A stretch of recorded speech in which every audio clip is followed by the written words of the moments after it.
Tonight we embark on a gentle journey into the annals of history, to explore a life that was as profound as it was poignant, a life that for many came to define the very essence of revolution, yet ultimately ended in quiet solitude and tragedy. We will softly turn the pages of time to understand the man known to history as Leon Trotsky.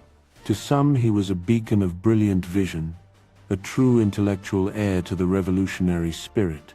To others he represented a stern, even ruthless fanatic, a formidable figure in the unfolding drama of nations.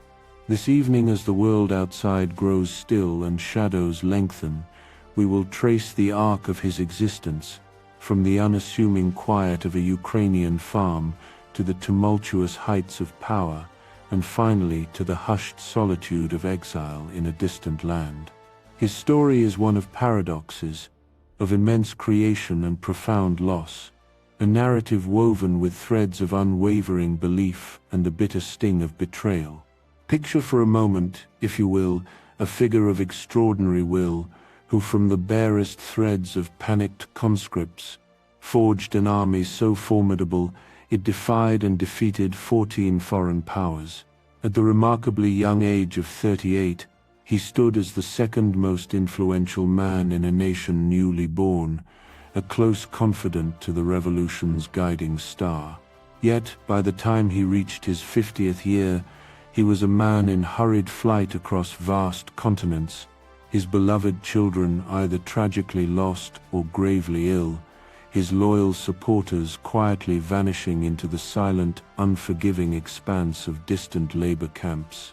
The man he had once, perhaps mistakenly, dismissed as a gray mediocrity, had, through patient and relentless maneuvering, eclipsed him entirely. Yet even from the carefully guarded quiet of a fortified villa, nestled amidst the vibrant warmth of Mexico City, his spirit remained unbroken. He continued to write, his pen a weapon in an ongoing battle of ideas, his faith in history's ultimate judgment, an unyielding flame. He held firm to the conviction that, in the long sweep of time, his vision would be vindicated. This hope, however, was violently extinguished one quiet August morning in 1940 by an assassin's ice axe. But the process of his erasure had already begun long before this final brutal act. Slowly, meticulously, Trotsky's image was scrubbed from official photographs, his name systematically struck from the pages of books, until for a generation he was virtually removed from memory itself within the Soviet Union. For decades, the mere whisper of his name in that vast land could invite arrest, or something far worse. The meticulous architect of a monumental revolution had by decree become its silent, unsettling ghost. Tonight, let us not rush to judgment, but rather allow the quiet currents of his story to wash over us, like the gentle lapping of waves on a distant shore. We are simply here to observe, to understand, to allow the narrative to unfold at its own deliberate pace. Settle deeper now, let your breath soften, as we begin to explore the intricate life of this armed prophet who became an outcast, a man ultimately consumed by the very world he had poured his entire being into creating. This is the bedtime biography of Leon Trotsky. Music, Chapter 1. The Step and the Spark. How does a young boy born into seemingly ordinary circumstances grow to become an iconic figure whose name resonates with the very idea of world-changing revolution? As we gently cast our minds back through the mists of time, one might be tempted to search for grand, overt signs. Perhaps the silent, deep suffering witnessed among the peasants, their arduous lives etched into the landscape, or it might have been the forbidden books, devoured in secret by the glow of a flickering lamp, planting seeds of radical thought.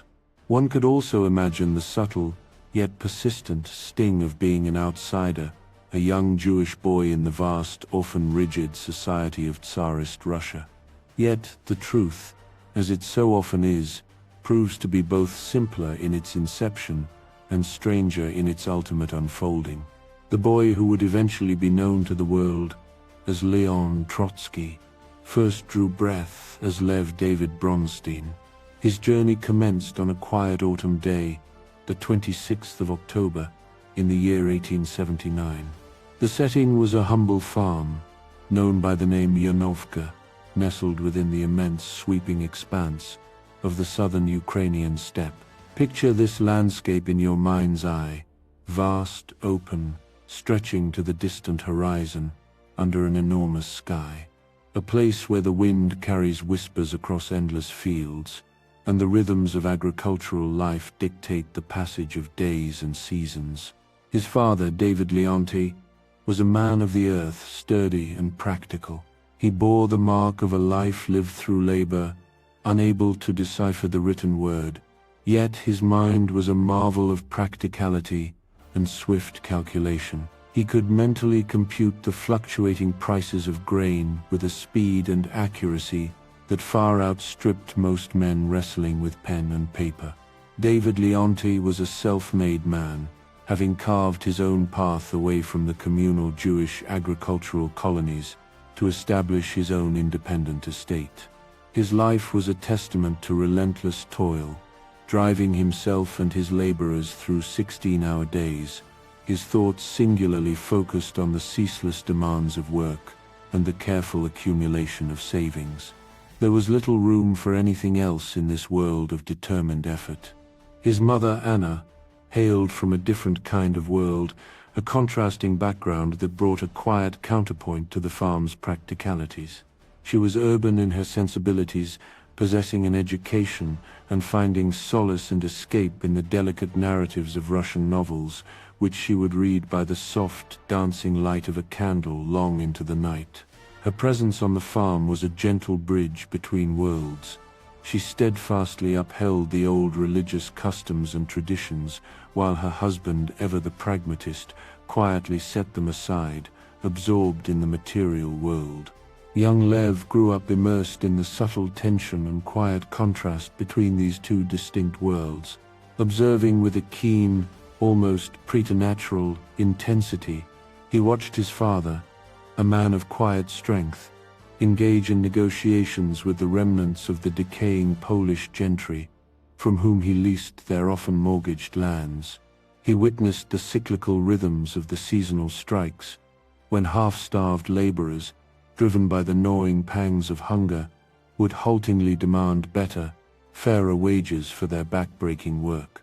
He saw men, their bodies weakened by ceaseless toil, stumble through the fields, their vision clouded by night blindness, a silent, stark symptom of profound malnutrition. These were the quiet lessons of his childhood, absorbed not through words, but through the lived realities around him. At the tender age of 7, they sent him to a Jewish religious school situated in a nearby agricultural colony. It was a world unfamiliar to him. He knew no Yiddish, and thus understood very little of what was being taught. The experience was one of profound misery, a stark contrast to the open fields of Yanovka. Sensing his distress, his family soon brought him home. His true formative education, however, began when his cousin Moisey Spencer took him to Odessa. Picture Odessa, a vibrant cosmopolitan port city, where the salty tang of the Black Sea mingled with the exotic scents of distant lands.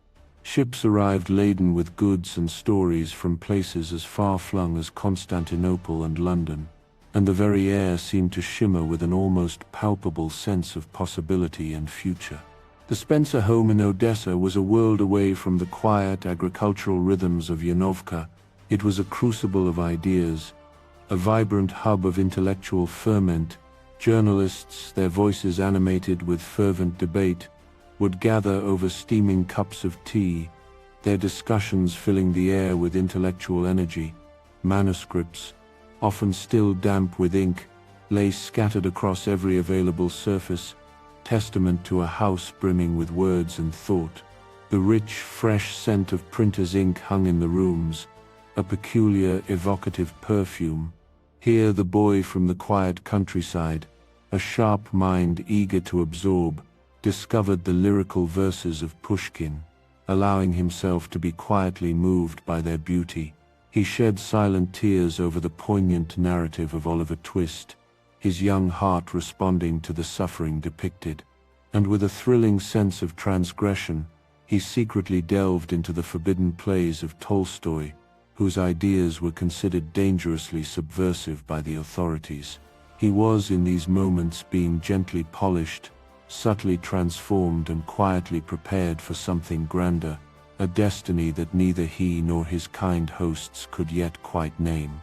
At St. Paul's Real Gymnasium, a German Lutheran school, where the diverse streams of Orthodox Russians, Catholics and Jews mingled, he immediately ascended to the very top of his class. This achievement, remarkably, sprang not from a pure, unadulterated love of learning for its own sake, but rather from a fierce, almost unshakable inner need to prove himself undeniably superior. He simply knew, with an absolute certainty that would later propel him through the maelstrom of revolutions, that he could achieve more, that he could surpass the others. This deep-seated conviction, this quiet strength of intellect, was a defining characteristic.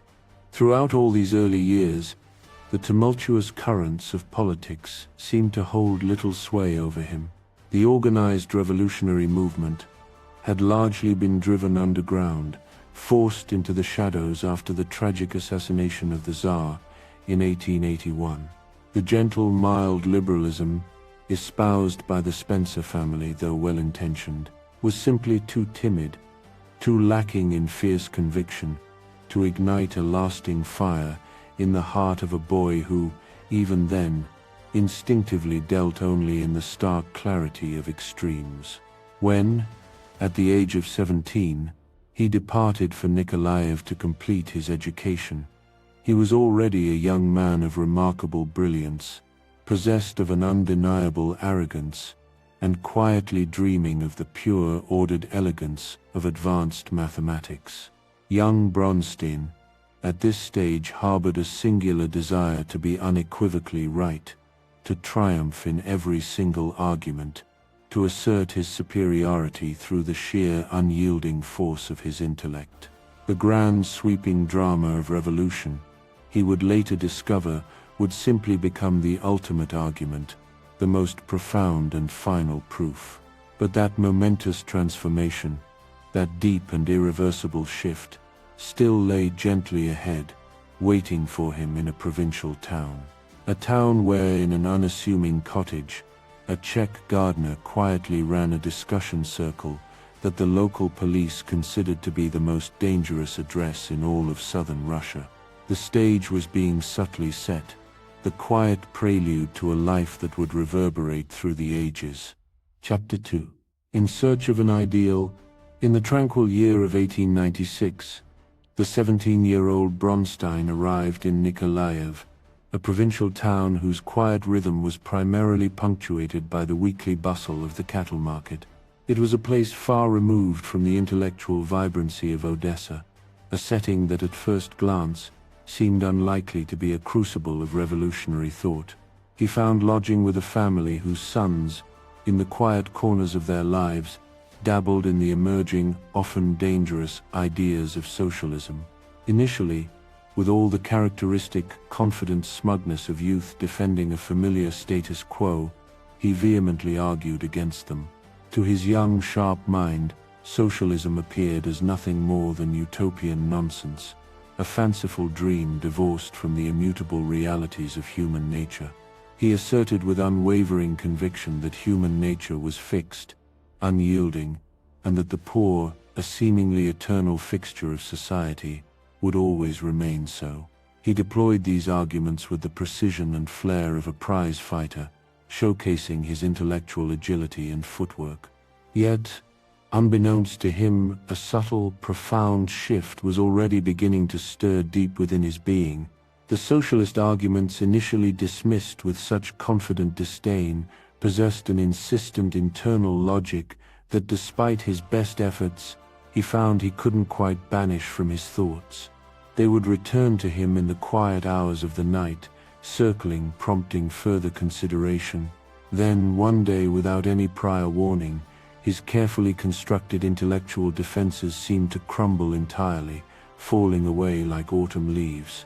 He embraced the tenets of socialism with the fervent, almost zealous, conviction of a true convert, a transformation that utterly stunned the very individuals who had, for so long, patiently tried to persuade him. The young man who had so confidently championed tradition and the established order was suddenly, unexpectedly, the most radical, most vociferous voice in the room, his passion burning bright.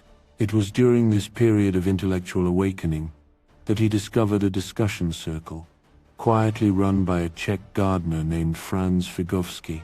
Figovsky's unassuming cottage, nestled serenely within a verdant orchard just outside the town, was, according to the terse entries in police files, regarded as a nexus of dangerous conspiracies.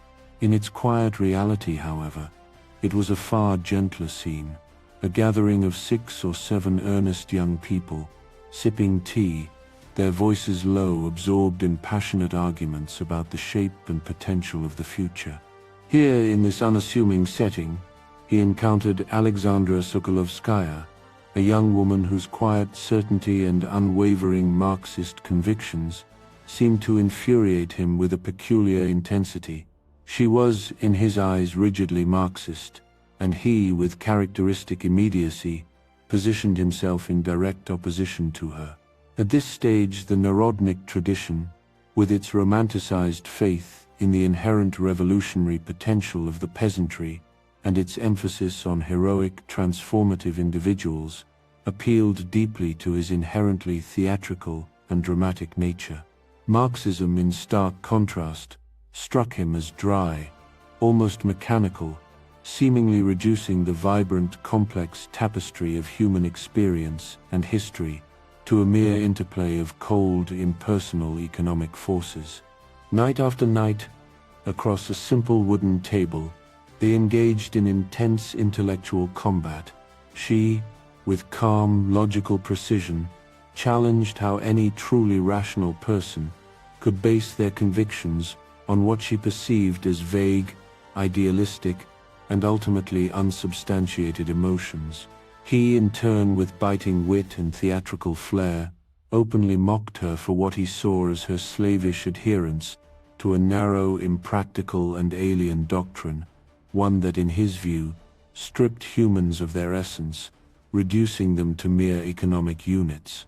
Their arguments, though fiercely intellectual in nature, carried a distinct and palpable personal undercurrent, a subtle tension that simmered beneath the surface. On one particular New Year's Eve, after many hours of exceptionally sharp and vicious debate, something within him seemed to snap. He stood up abruptly, trembling with an almost inchoate rage, or perhaps with a deeper, more complex emotion he couldn't yet articulate, and shouted with an uncharacteristic vehemence, a curse upon all Marxists, and upon those who want to bring dryness and hardness into all the relations of life. Soon after this dramatic outburst, she quietly left town, vowing never again to speak to him. Yet, despite the apparent bitterness of their intellectual clashes, a seed, unseen and unacknowledged at the time, had been profoundly planted.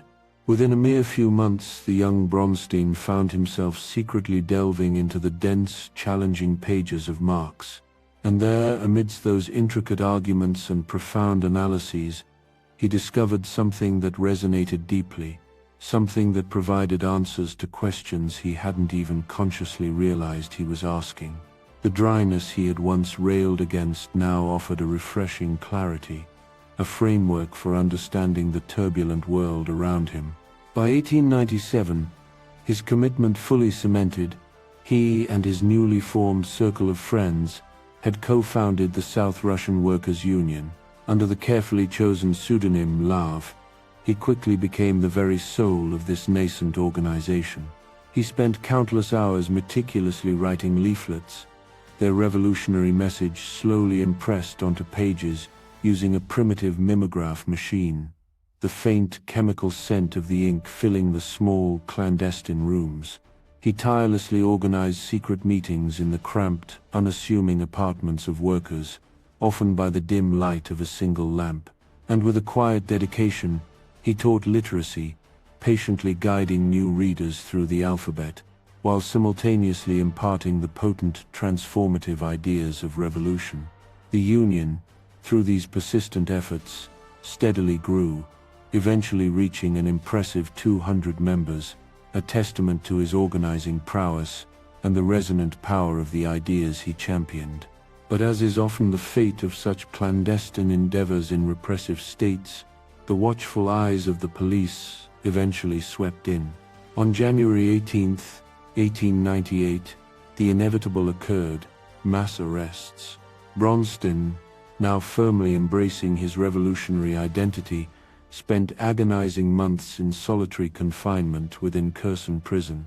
Picture the scene: a stark stone cell, its walls so intensely cold that a thin film of ice would form, reflecting the meager light. His only companions were the omnipresent lice, and his sustenance a watery, insipid soup. The solitude was profound, broken only by the quiet hum of his own thoughts. From Kherson, he was transferred to the port city of Odessa, where he spent a year and a half. Here, in the quiet confines of his cell, he delved into deep study, reading the Bible in 4 different languages, a testament to his insatiable intellectual curiosity. He also embarked on an ambitious project, an attempt to construct a materialist history of Freemasonry, an endeavor that speaks volumes about his burgeoning analytical mind.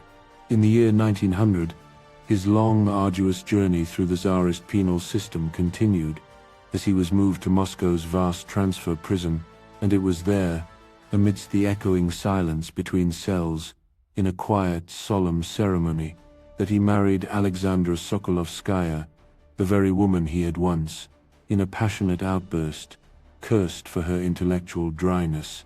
Their union, forged in the austere shadow of incarceration, marked a profound turning point. Together, bound by shared ideals and a deepening affection, they were exiled to the desolate, far-flung reaches of Siberia for a punishing term of 4 years. The curse he had once uttered, hurled in a moment of youthful intellectual fury, had, in a deeply ironic twist of fate, transformed into an unexpected prophecy. The quiet commitment born of shared ideals would now face the ultimate test, in the icy embrace of the empire's furthest reaches. Chapter 3. At the door of history, Siberian exile, far from being a mere punishment, often served as a peculiar kind of university, a crucible of thought and quiet reflection for the burgeoning revolutionaries of Tsarist Russia. In the remote, unassuming village of Ust-Kut, where the quiet life of the local inhabitants unfolded, amidst the vastness, Trotsky found himself deep in study. Imagine him brushing away persistent cockroaches from the well-worn pages of Das Kapital, as he absorbed its intricate arguments by the dim light of a kerosene lamp. Each page was a revelation, each sentence a step deeper into the understanding of the world he yearned to change. Later, in the equally remote settlement of Verkhoyansk, his prodigious literary talents began to truly blossom. He became the undisputed star writer for a local clandestine revolutionary newspaper, an irritant to the authorities, yet a source of inspiration for many. His essays vividly describing the stark realities of Siberian life, the quiet resilience of its people, and the slow, inexorable march of history, made him a renowned figure among revolutionaries. His fame spread not only across the vast reaches of Russia, but even reached the scattered enclaves of the émigré community abroad. It was here, in the quiet solitude of exile, surrounded by the immensity of the Siberian landscape, that he finally and fully embraced Marxism, internalizing its core tenets. He began to eloquently argue for the necessity of a centralized, disciplined party, a concept that would later resonate, almost prophetically, in Lenin's own seminal writings. Yet, even the boundless, isolating expanse of Siberia could not contain the quiet, restless fire of his ambition. His wife, Alexandra, a woman of deep understanding and quiet strength, sensing the growing restlessness within his spirit, made an extraordinary, almost heartbreaking sacrifice. "Stay," she urged him, her voice filled with a profound and selfless conviction. "Leave us behind," she implored, referring to herself and their 2 infant daughters, whose small, innocent lives were just beginning. "Return to the fight, to the larger struggle that calls to you." It was a gesture of immense love and revolutionary dedication, born of a shared dream. And so, in the quiet hush of a summer night in 1902, he made his escape. He carefully stuffed his pockets with illicit revolutionary literature, each pamphlet a small, potent spark. Then he climbed silently into a peasant's hay cart, its rough straw offering a temporary disguise, and vanished into the darkness. In that fleeting final moment, needing a false name to emblazon upon his newly forged passport, he scribbled down the first one that came to mind, a name that carried a subtle, powerful irony: Trotsky. It was the name of his former jailer in Odessa, a man who had held him captive. The quiet irony of carrying his prison with him, even as he walked free, pleased him deeply. It was a symbolic severing of chains, a quiet reclamation of his own identity. The intricate, carefully constructed underground network, a silent web of dedication and courage, gently guided him westward. He moved from safe house to safe house, a quiet ghost in the landscape, exchanging coded messages, each interaction a testament to the revolution's unseen strength. In Samara, a quiet revolutionary outpost, he received unexpected news, a message from the highest echelons of the movement. Lenin, the enigmatic figurehead, urgently wanted him in London.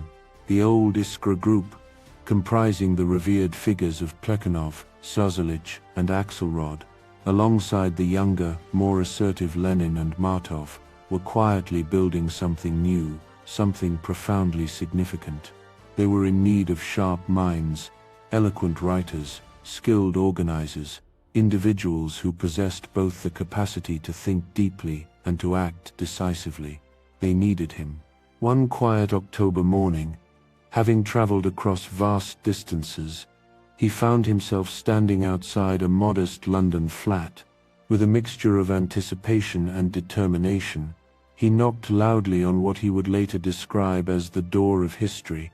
It was Nadezhda Krupskaya, Lenin's wife, a woman of quiet fortitude and tireless dedication, who opened the door, her face lighting up with genuine delight.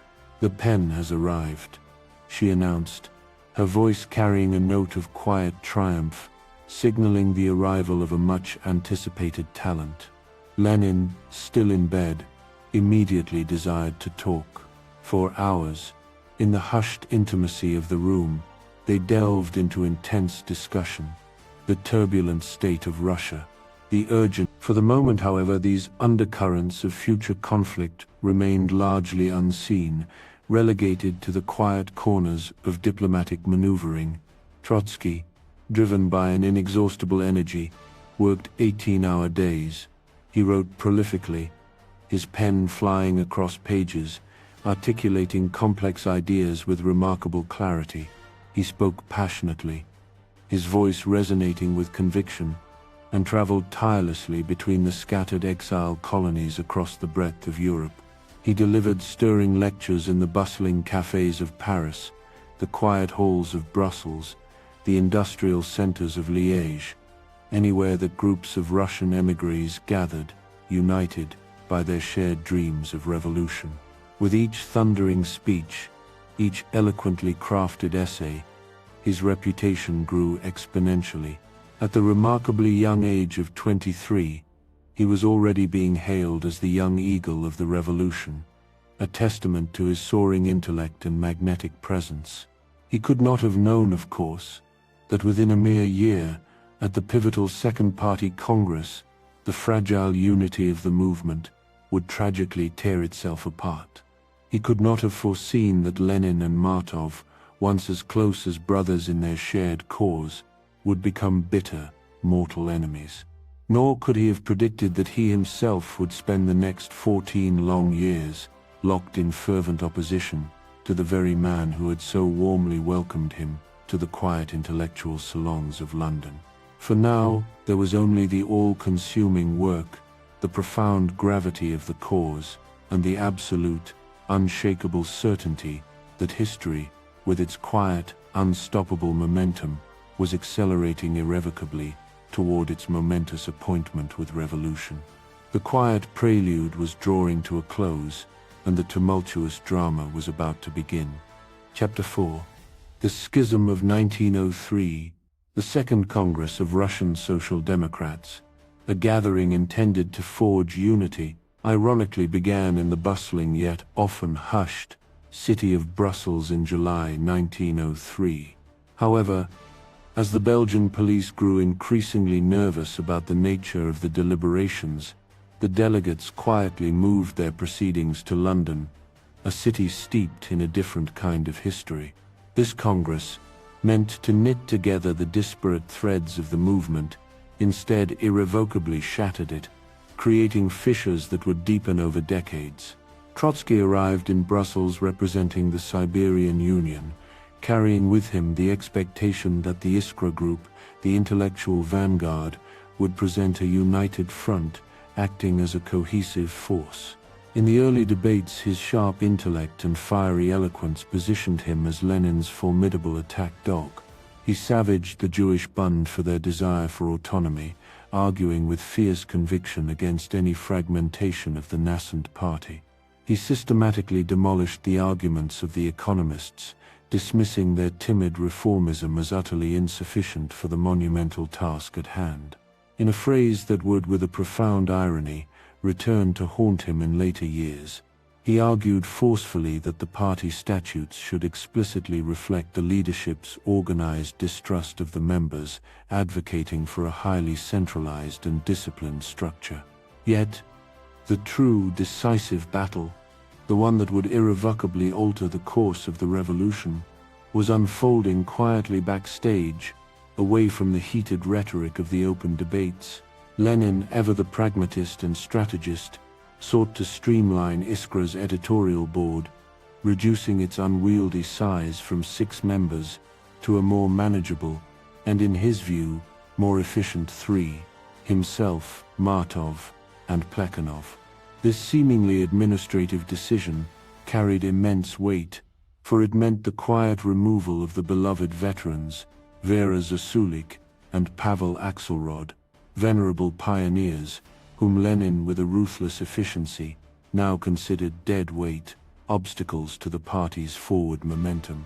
When Trotsky, still an eager and loyal supporter of Lenin, learned of this audacious plan, he was utterly horrified. These were not mere functionaries. They were the very founders, the tireless pioneers, who had through decades of arduous exile kept the flickering flame of revolutionary thought alive. Lenin's cold, calculated ruthlessness toward them felt, to Trotsky, like a profound sacrilege, a betrayal of the very spirit of camaraderie and shared struggle. This deep personal conflict, born of differing views on party ethics and the treatment of venerable comrades, unexpectedly electrified the seemingly mundane debate over paragraph 1 of the party statutes. Such a small technical difference, yet it held the seeds of immense ideological divergence. Lenin advocated for a definition of party membership that required individuals to personally participate in party organizations, a clear call for a tight, disciplined core of dedicated professional revolutionaries.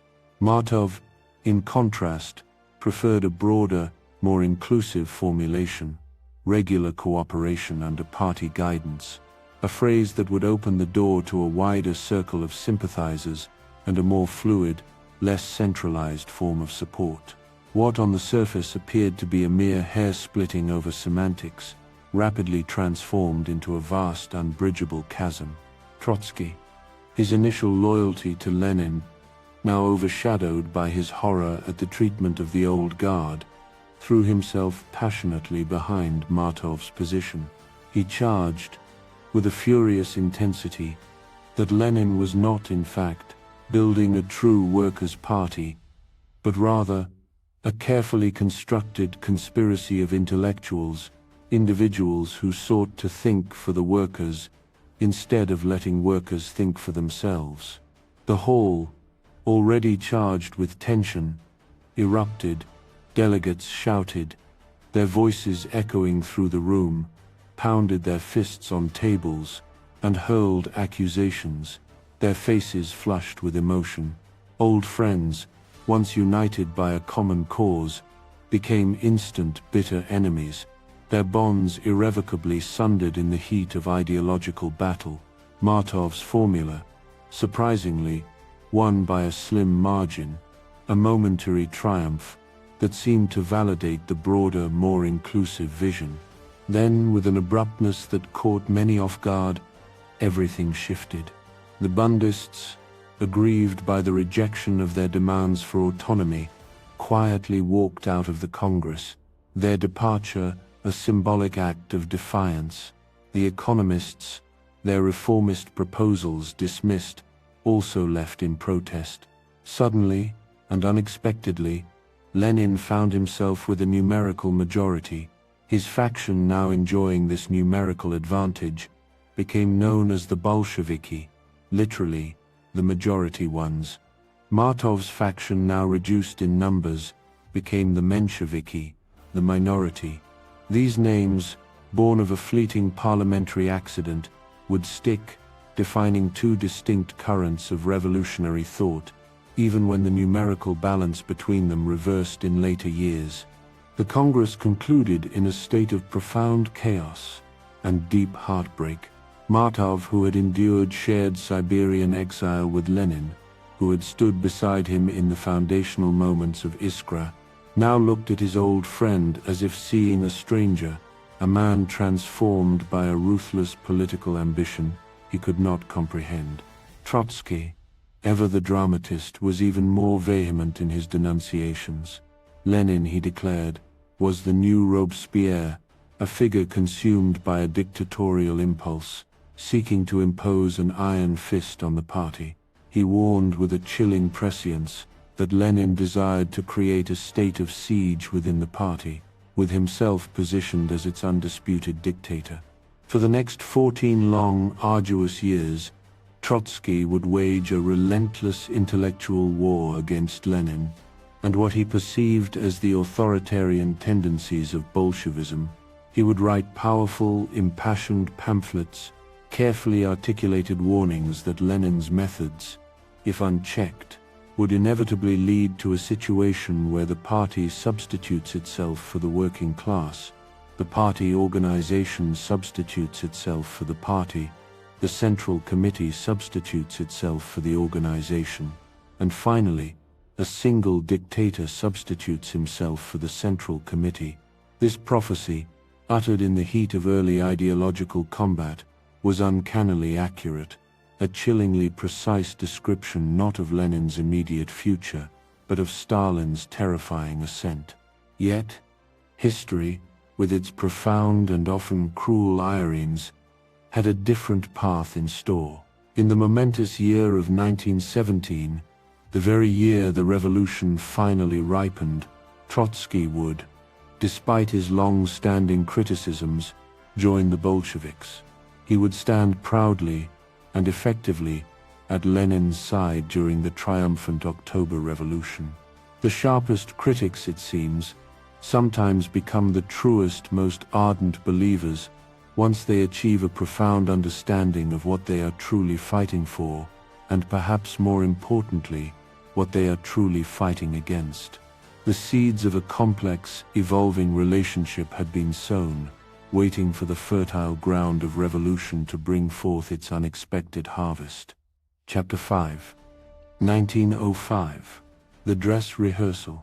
The revolution that erupted across Russia in the year 1905 found Trotsky living a quiet life of exile, moving between the intellectual hum of Geneva cafes and the cramped, often anonymous solitude of various boarding houses across Europe. When the news, stark and chilling, reached him on that fateful January Sunday, describing Father Gapon leading thousands of Petersburg workers in a peaceful procession to the Winter Palace, only to be met by the brutal, lethal rifles of the Imperial Guard, he understood with immediate and profound clarity the immense significance of what had just begun. This was no mere protest, he realized. The ancient rigid structure of the old world was at long last beginning to crack open, revealing the tumultuous currents of change beneath. With a quiet urgency, he made his return to Russia in that very same February, navigating the treacherous border controls with forged papers, slipping like a ghost into the vibrant, electrified atmosphere of Kiev. The country he discovered upon his return was humming with an almost palpable sense of possibility, a tension that vibrated through every city and village. Strikes, born of long-simmering discontent, were spreading from factory to factory with the speed and intensity of a fire sweeping through dry timber. Students, their youthful idealism ignited, were transforming their quiet lecture halls into vibrant, tumultuous political meetings, their voices echoing with calls for change. Even the traditionally conservative zemstvos, those local councils composed largely of the gentry, were stirring, timidly but unmistakably, demanding fundamental constitutional reform. For many months, through the hopeful bloom of spring and the warm, lingering days of summer, it seemed as though the liberal bourgeoisie held the initiative, their carefully worded petitions and manifestos setting the political tempo, shaping the discourse of change. But Trotsky, diligently writing from his underground hideouts, his pen a constant furious instrument of analysis, saw with a clarity that eluded them. He grasped what they couldn't, or perhaps what they simply refused to see. The Russian middle class, in its very essence, was too weak, too fragile, too deeply intertwined with the threads of foreign capital and the aristocratic system of land ownership, to truly lead any genuine, transformative revolution. They desired reform, yes, but only enough to secure their own burgeoning profits and protect their cherished property. Real, fundamental change, the kind that would redistribute vast tracts of land to the impoverished peasants and restore true dignity to the toiling workers, terrified them as profoundly as it terrified the autocratic Tsar himself. Through those feverish months, he moved stealthily between various safe houses, his pamphlets, carefully printed and clandestinely distributed, eloquently arguing a radical, almost audacious thesis. He posited that the working class, a mere 2% of the vast Russian population, would have to shoulder the immense burden of leading Russia's democratic revolution. Not the merchants with their cautious mercantile interests, nor the liberal lawyers with their abstract legalistic arguments, but the very people everyone else considered too backward, too few in number, too utterly powerless. History, he declared, had presented them with an impossible task, and they would have to attempt it nonetheless. The quiet, unyielding logic of his argument was breathtaking in its audacity. October arrived, bringing with it the moment of truth, the culmination of simmering tensions. A printers' strike, initially confined to Moscow, quickly escalated, morphing into a widespread railway strike that, with astonishing speed, became a general strike, paralyzing the vast, sprawling empire. The Tsar, watching his authority quietly evaporate, forced to confront the undeniable power of the masses, reluctantly issued his October Manifesto, a document promising constitutional freedoms, a fragile olive branch offered in a moment of profound crisis. That same momentous month, delegates representing factories across Petersburg gathered in the venerable Technological Institute, and there, in a quiet but profoundly significant act, they formed something utterly unprecedented, a Soviet of Workers' Deputies. This elected council was conceived to coordinate the escalating strike, but as many instinctively sensed, It carried the potential for something far more transformative, something that hinted at a new form of power. Trotsky arrived in the capital city of Petersburg, just as this nascent Soviet was finding its collective voice, its purpose solidifying. At a mere 26 years old, younger than most of the delegates present, he possessed an invaluable quality they desperately needed, the rare and powerful ability to distill their diffuse anger, their collective hope, and their unspoken aspirations into words that resonated with the force of hammers striking an anvil. Within days of his arrival, he was the primary author of the Soviets' appeals, its carefully crafted resolutions, and its ringing proclamations. Though the Mensheviks claimed him, and the Bolsheviks also sought to align him with their faction, he wrote for both, with equal fervor, without officially joining either. His only true party, in those heady, exhilarating days, was the revolution itself, a singular, all-consuming commitment. By November, his influence had grown to such an extent that he was elected chairman of the Petersburg Soviet. For 50 extraordinary days, this assembly of ordinary workers, imbued with an extraordinary sense of purpose, directly challenged the autocracy's centuries-old right to rule. They were no longer merely organizing strikes. They were, in essence, issuing their own laws, establishing their own rudimentary militia, quietly forging what Trotsky would later, with profound historical insight, call an embryo of revolutionary government. The Soviet boldly decreed an 8-hour workday, a radical demand in its time. Factory owners who dared to resist this decree found their workers simply leaving their posts after 8 hours, peacefully but firmly enforcing the decree themselves. The government, paralyzed by indecision and fear, watched helplessly as this alternative center of power steadily grew, expanding its authority day by day. Ministers debated whether to negotiate with this burgeoning force or to crush it with brute force, while the Soviet, with a quiet, unstoppable momentum, continued to assert its will. Trotsky understood, with the clarity of a true strategist, that they were racing against time, a precious, fleeting commodity. The revolution, to truly succeed, needed to spread its fiery tendrils beyond the confines of Petersburg. It needed to win over the allegiance of the vast, formidable army, and crucially, it needed to arm the workers themselves. But already he could sense the momentum beginning to slow, the initial surge of energy subtly diminishing. The liberals, their initial enthusiasm dampened by the Soviets' growing radicalism, were with increasing haste, making their quiet peace with the beleaguered regime, their reformist zeal cooling into cautious compromise. It was during these feverish, intense weeks, in the intellectual crucible of intense debate and observation, that he developed, alongside a brilliant expatriate named Alexander Pavus, his seminal theory of permanent revolution. They were, during this period, editing a newspaper called Nakalo, meaning the beginning, often writing late into the night, sometimes until dawn, their words struggling to capture the immense historical significance of what they were witnessing. The core idea of their theory was startling in its elegant yet audacious logic. Russia's working class, having initiated the democratic bourgeois revolution, would simply not be able to halt its advance there. They couldn't.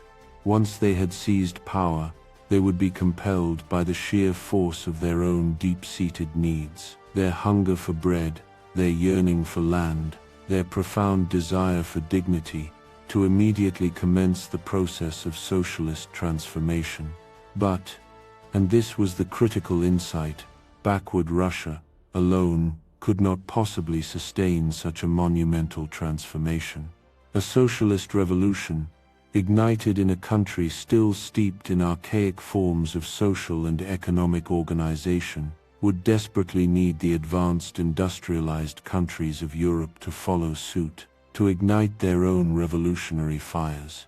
The revolution, therefore, would have to become permanent in two distinct, yet interconnected senses, continuous in its unfolding within Russia's own borders, and inherently international in its sweeping scope.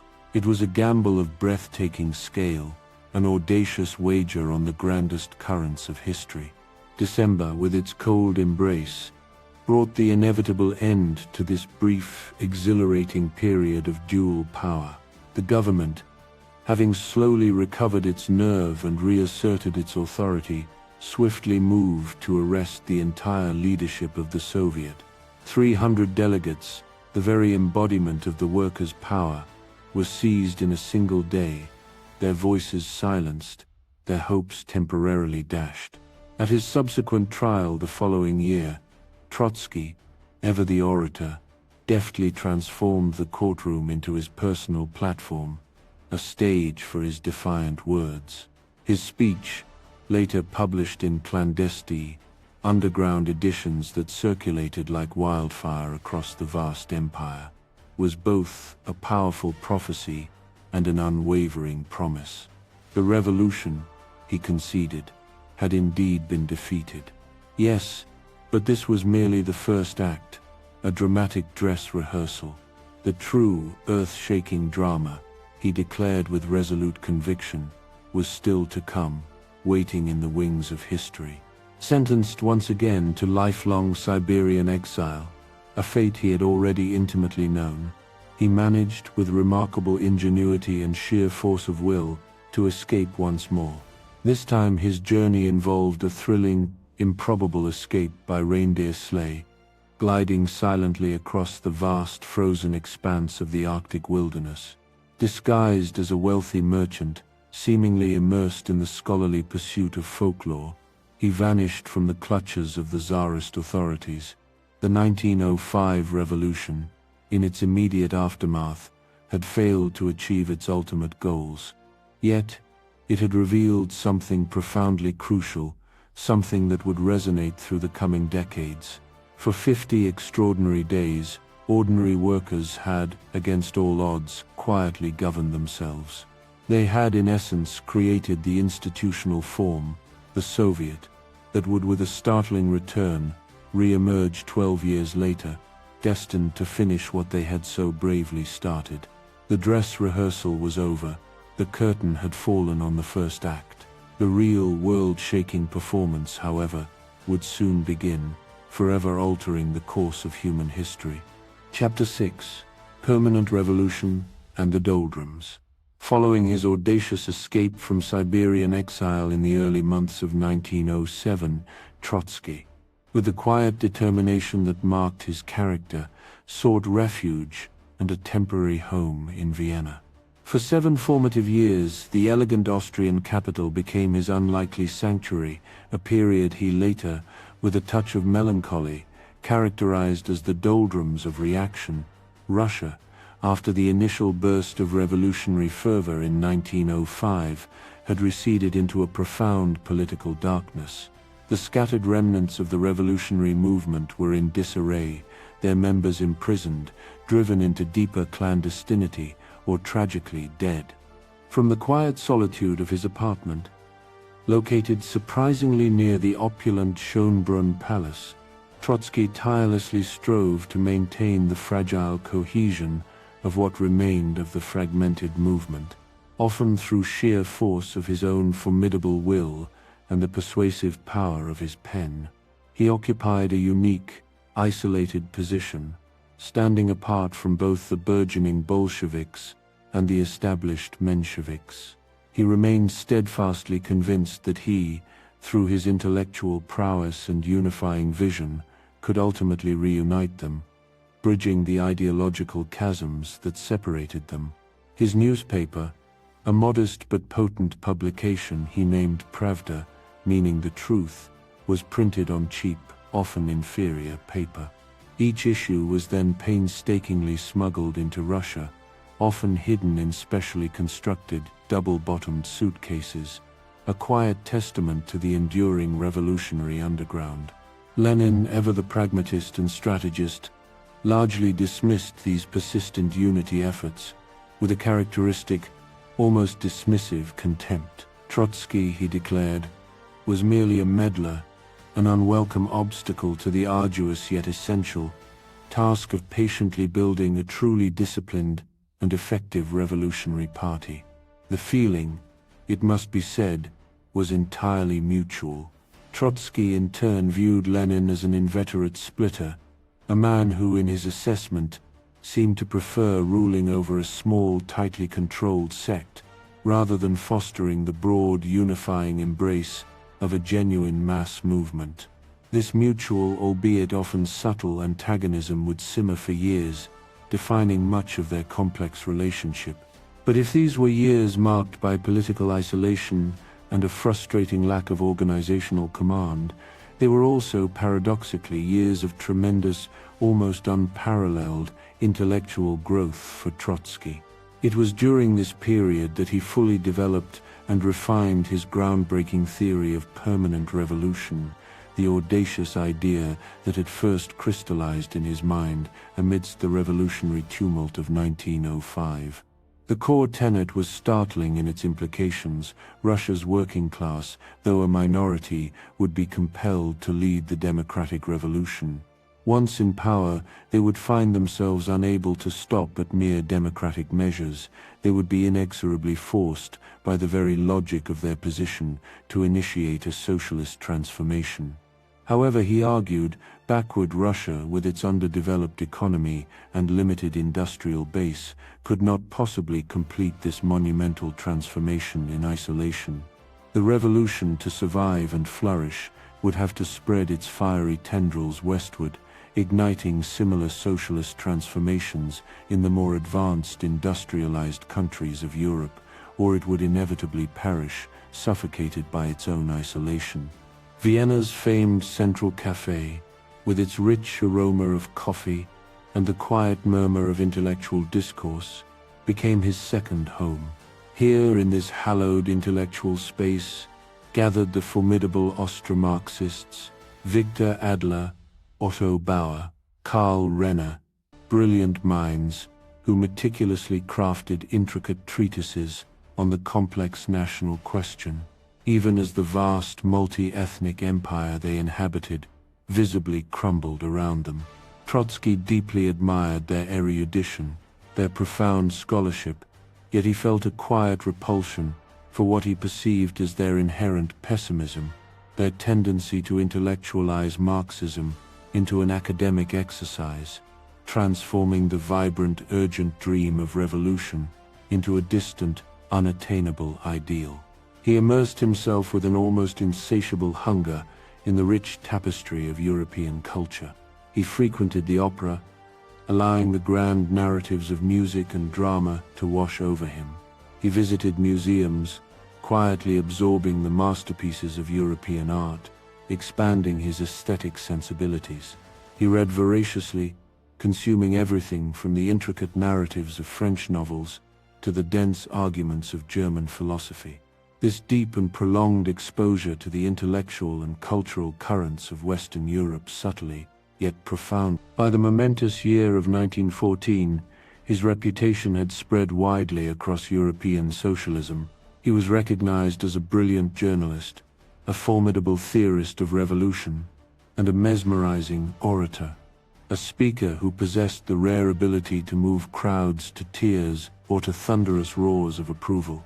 Yet within the complex, often fractured landscape of his own movement, he commanded no significant organization, led no established faction.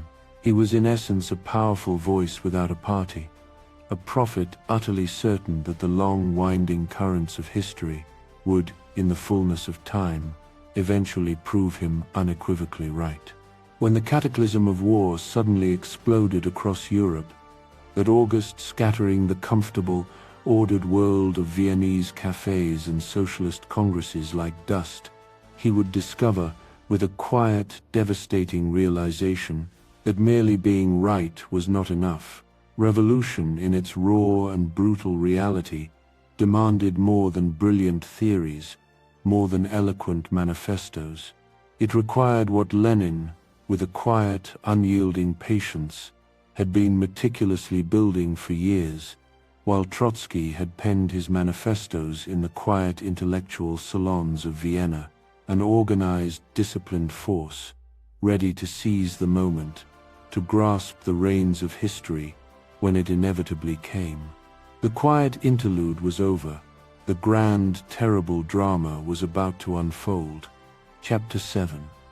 War and the International. The sudden brutal outbreak of war in August 1914 shattered the fragile edifice of European socialism overnight, a seismic shock that reverberated across the continent. The German Social Democrats, who had with solemn pledges vowed to oppose any imperialist war, found themselves swept up in the nationalist fervor, voting overwhelmingly for war credits, their principles dissolving in the face of patriotic zeal. French socialists, in turn, rallied to the tricolor, abandoning their internationalist commitments for national solidarity. The Second International, that proud and ambitious federation of workers' parties, a testament to decades of tireless organizing, collapsed like a house of cards, its grand ideals reduced to dust by the thunder of cannons. Trotsky, watching these devastating events unfold from his vantage point in Vienna, felt the very ground beneath his feet disappear, a profound sense of disorientation and betrayal washing over him. As an enemy alien, his presence in Austria became untenable, dangerous. He fled the city, reaching the neutral sanctuary of Switzerland with little more than his precious manuscripts, each page a testament to his unwavering convictions. There, amidst the quiet beauty of the Swiss landscape, he poured his fury and despair onto paper, producing War and the International, a scathing, impassioned denunciation of the socialist parties that had, in his eyes, so utterly betrayed everything they had once stood for. The German Social Democrats, once the mother and teacher to every Russian socialist, were now complicit, sending working-class men to slaughter other working-class men for the glory of the Kaiser, for the rapacious appetites of empire. The war, he argued with fierce conviction, was nothing less than capitalism revolting against its own inherent limits, its productive forces bursting the artificial boundaries of nation-states. Only a truly revolutionary transformation, he insisted, could bring this senseless, brutal carnage to an end.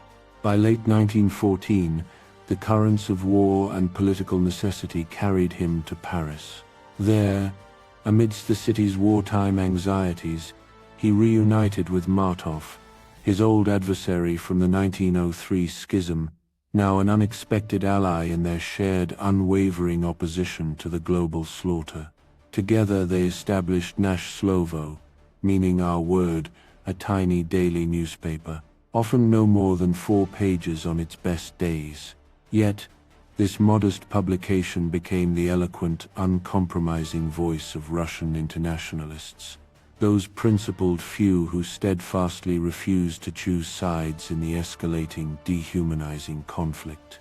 German courts in absentia sentenced him for the perceived insult of criticizing the Kaiser, while French patriots, swept up in nationalist hysteria, accused him of being a German agent. He belonged nowhere, it seemed, except to the as yet unrealized future, a quiet prophet adrift in a world gone mad. September 1915 brought a faint, almost fragile glimmer of hope. In the secluded Swiss village of Zimmerwald, a quiet gathering took place. 38 socialists, representing the scattered, beleaguered remnants of the international movement, convened in secret. So few were they that all the delegates could comfortably fit into just 4 carriages, a poignant symbol of the International's collapse. Trotsky, with his formidable rhetorical skills, was tasked with drafting the conference manifesto, a document that had to painstakingly reconcile the disparate demands of revolutionaries and pacifists, fiery radicals and cautious moderates.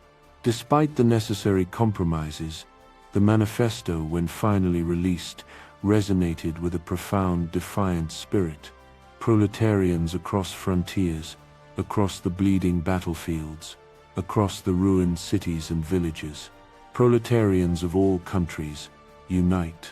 It was a desperate yet powerful call to arms in a world consumed by war. The French government's patience, however, wore thin in 1916. The Tsarist embassy, ever watchful, demanded his removal.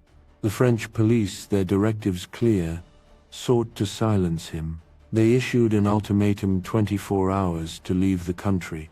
He found himself briefly detained in Spain, a farcical imprisonment, where guards, utterly bewildered, couldn't decide whether he was a dangerously subversive revolutionary or merely a distinguished, albeit controversial, journalist. Finally, in early 1917, he secured passage across the Atlantic, sailing for New York.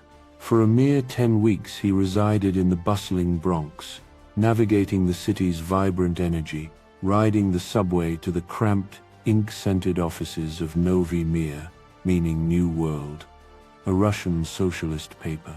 He worked alongside other prominent revolutionaries like Nikolai Bukharin and Alexandra Kollontai, meticulously writing analyses of American capitalism, all the while harboring a deep, almost aching, longing for the European Revolution that he felt was slowly, inevitably, drawing nearer. The city, with its towering skyscrapers, its relentless energy, and its profound contradictions, both fascinated and repelled him. It was a vision of a future that might never truly come to pass if the devastating war continued its relentless destruction. Then, one quiet morning, in a shabby, unassuming print shop on the bustling Lower East Side, surrounded by the pervasive smell of ink and the rhythmic clatter of machinery, he received the telegram that would irrevocably alter the course of his life, and indeed, the course of history itself.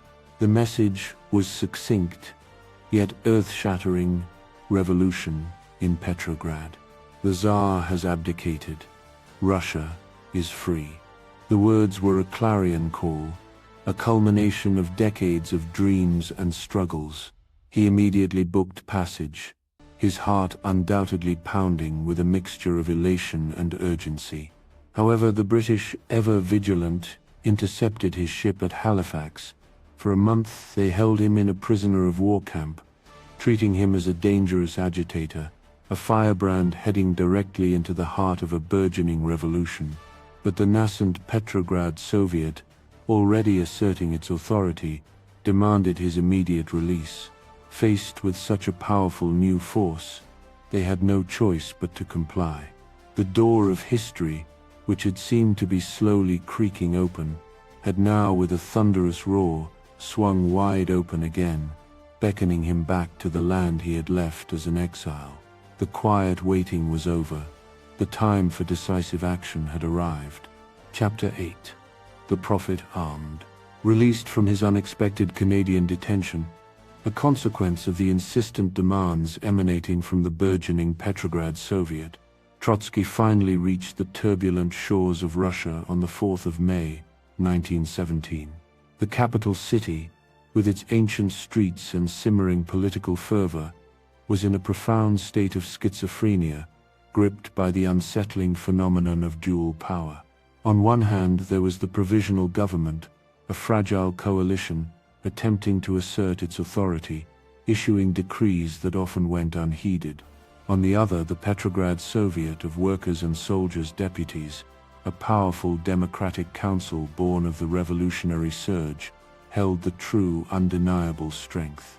Ministers would issue grand pronouncements that seemed to vanish into thin air, while the Soviets' orders, spoken with the quiet authority of the masses, were obeyed instantly, resonating with a palpable force.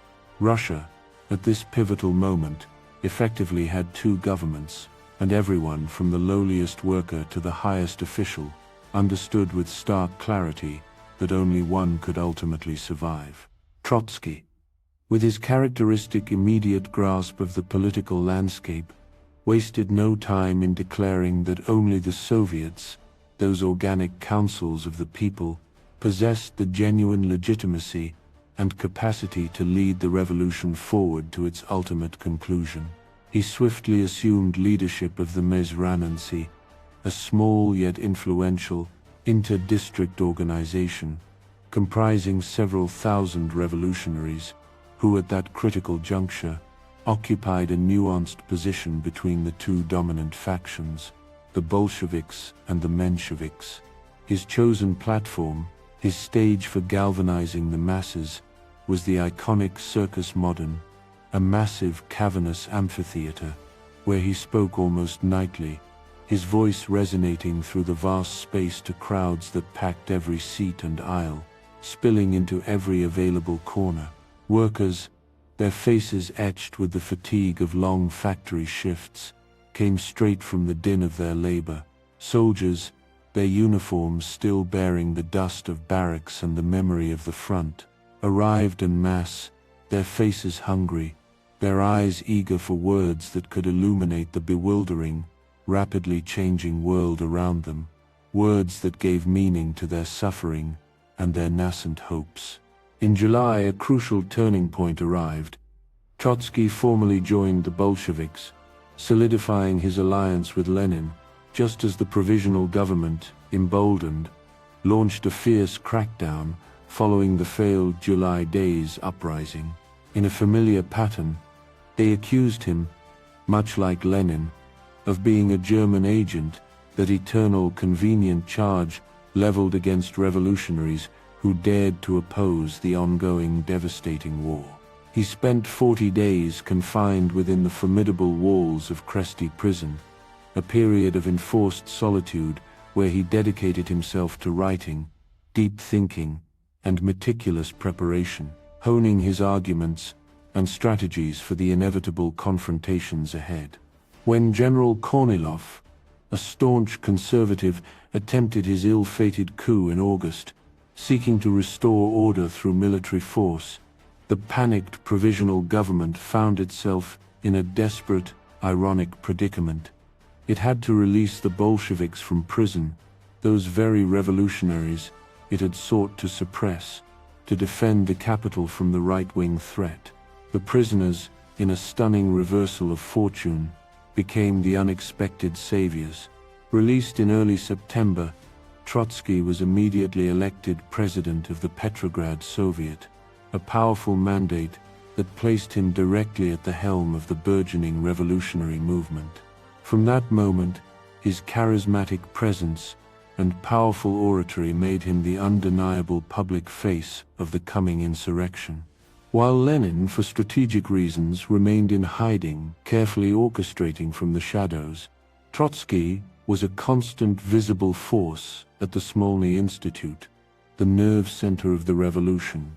Every day, he addressed a diverse array of delegates, sailors from the Kronstadt fortress, soldiers fresh from the front, workers whose hands bore the calluses of industry, binding them inextricably to the cause of revolution, with words that possessed an almost magical quality, seeming to make the vast, complex currents of history tangible, accessible, and urgently comprehensible.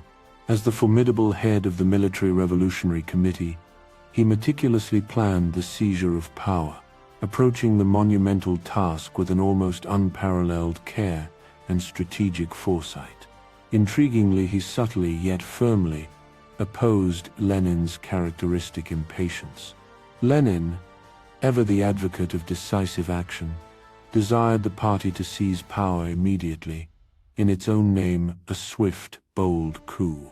Trotsky, however, insisted that they wait for the All-Russian Congress of Soviets to officially convene and, crucially, to take power in the name of the Soviets. This tactical brilliance would bestow upon the revolution a vital democratic legitimacy, framing the transfer of power not as a clandestine coup orchestrated by a small conspiratorial group, but as a legitimate transfer of authority from one democratic body, the provisional government, to another, more representative one, the Soviets. October 25th dawned, and the actual seizure of power unfolded with an almost anticlimactic ease, a testament to Trotsky's meticulous planning and the profound erosion of the old regime's authority. The Winter Palace, once the symbol of Tsarist might, fell after only desultory resistance, its defenses crumbling almost silently. Ministers, still engaged in bewildered debates about what course of action to take, were quietly arrested, their power dissolving around them. As the insurrection reached its quiet climax, the Second Congress of Soviets, its delegates humming with a mixture of anticipation and revolutionary fervor, officially opened its proceedings at the Smolny Institute. The Grand Hall, a crucible of history, subtly trembled with the distant muffled sound of artillery fire from across the Neva River, a stark soundtrack to the epochal events unfolding.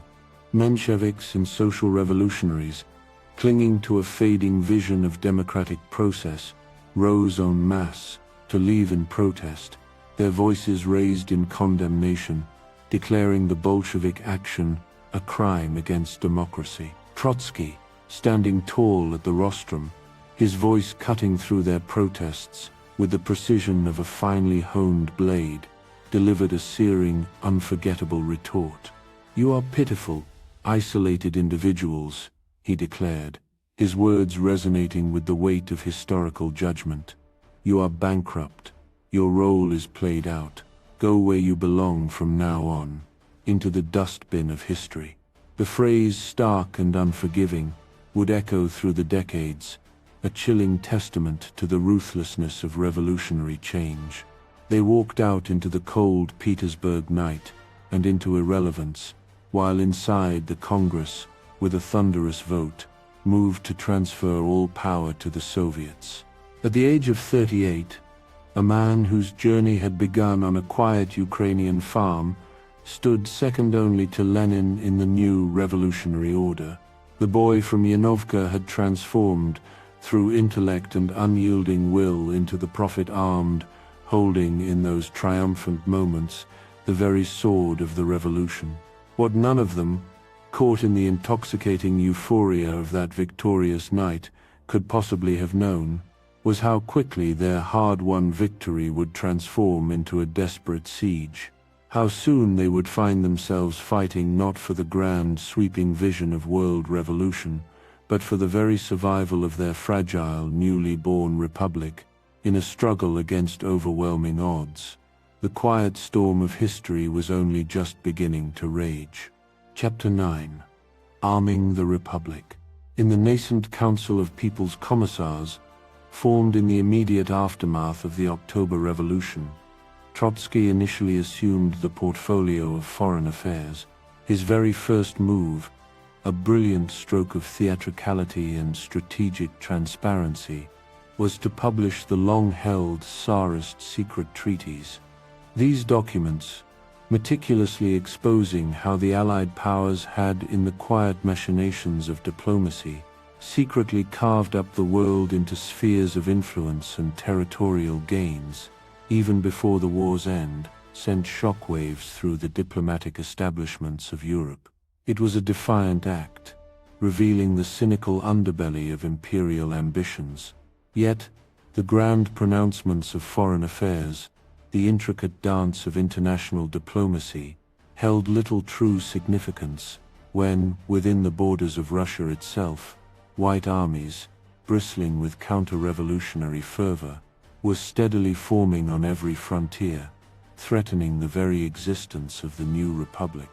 Thus, in March 1918, Lenin, recognizing Trotsky's unparalleled organizational genius and his unyielding will, appointed him to the seemingly impossible role of Commissar of War.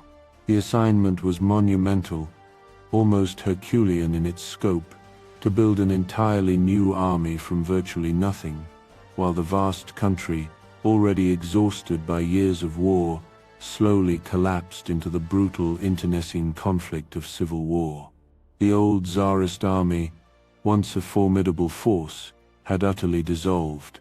Its soldiers, disillusioned and weary, had voted with their feet, abandoning the muddy trenches en masse, taking their rifles, and walking homeward, leaving bewildered generals to command empty headquarters.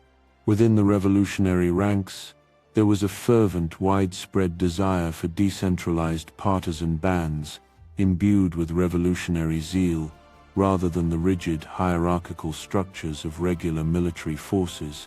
The very concept of discipline, that bedrock of military organization, was paradoxically deemed counter-revolutionary by many, an anathema to the spirit of freedom they had fought for. Trotsky, with his characteristic pragmatism and deep historical understanding, knew better. He understood with a chilling clarity that the fervent enthusiasm of partisan bands, however heroic, could never hope to defeat the professional armies of the whites, which were moreover openly backed and generously supplied by 14 foreign powers, all deeply hostile to the Bolshevik experiment. With a quiet yet iron determination, he established his headquarters on an armored train, a moving fortress that, over the course of 2.5 grueling years, would achieve legendary status. This remarkable train would traverse an astonishing 65,000 miles, appearing with almost mystical suddenness wherever the front lines were breaking, wherever crisis threatened to engulf the nascent Red Army. The train itself was a marvel of revolutionary ingenuity. It carried a fully operational printing press, tirelessly churning out proclamations and morale-boosting newspapers, a telegraph station, linking the disparate fronts to the center, its own electric power station, providing light and energy, a well-stocked library, a testament to the belief in intellectual nourishment, even in wartime, and a garage complete with cars and trucks, even an airplane for vital reconnaissance. It was, in essence, a government on wheels, racing relentlessly, between crises, a mobile command center for a desperate war. His most controversial, yet ultimately indispensable, decision was the recruitment of 50,000 former Tsarist officers, whom he termed military specialists. This move ignited a furious uproar within the party ranks. "These are class enemies," many cried, their voices filled with righteous indignation. "These are the very officers who shot down workers in 1905. In places like Tsaritsyn, the future Stalingrad, local commanders such as Voroshilov and the notoriously stubborn Stalin openly defied his direct orders, often executing officers whom Trotsky himself had appointed. He responded with a swift, terrifying resolve, threatening to court-martial both of them, asserting his authority with an unyielding grip. To ensure the loyalty of these former Tsarist officers, and to instill revolutionary vigilance, he meticulously created the system of political commissars, dedicated communists assigned to watch over every officer, to countersign every single order, ensuring ideological purity and unwavering obedience. And when even that was not enough, when the stakes were highest, he resorted to an even more brutal, terrifying measure, taking hostages from the families of officers, holding them accountable for their relatives' loyalty. Desertion, in this grim calculus, meant their immediate execution. It was a policy born of terrible necessity, a brutal choice in a brutal war, but the arithmetic, for Trotsky, was starkly simple. Without trained, experienced commanders, the fragile revolution would inevitably drown in its own blood. At Sviazk in August 1918, the Red Army faced its first true existential test. White forces had captured Kazan, a strategic city, and the Red forces were gripped by widespread panic, entire regiments fleeing in disarray. Trotsky arrived in his armored train to find utter chaos, the front collapsing. With an almost superhuman effort, he gathered the scattered units, his presence a magnetic force. He had deserters summarily shot in front of their comrades, a chilling spectacle designed to instill iron discipline. He promoted brave, steadfast soldiers on the spot, rewarding courage in the face of despair. When one regiment, overwhelmed by fear, abandoned its positions, he placed its commissar and commander before a tribunal, and had them executed within the hour, a swift, brutal display of his unyielding resolve. Word of his decisive, terrifying actions spread like wildfire through the ranks. The commissar of war had arrived, and with him an uncompromising iron discipline. Within days, the panic miraculously turned to grim determination. They retook Kazan, capturing the White Army's gold reserves, a symbolic and material victory. They proved with their blood and sacrifice that the Reds could indeed win.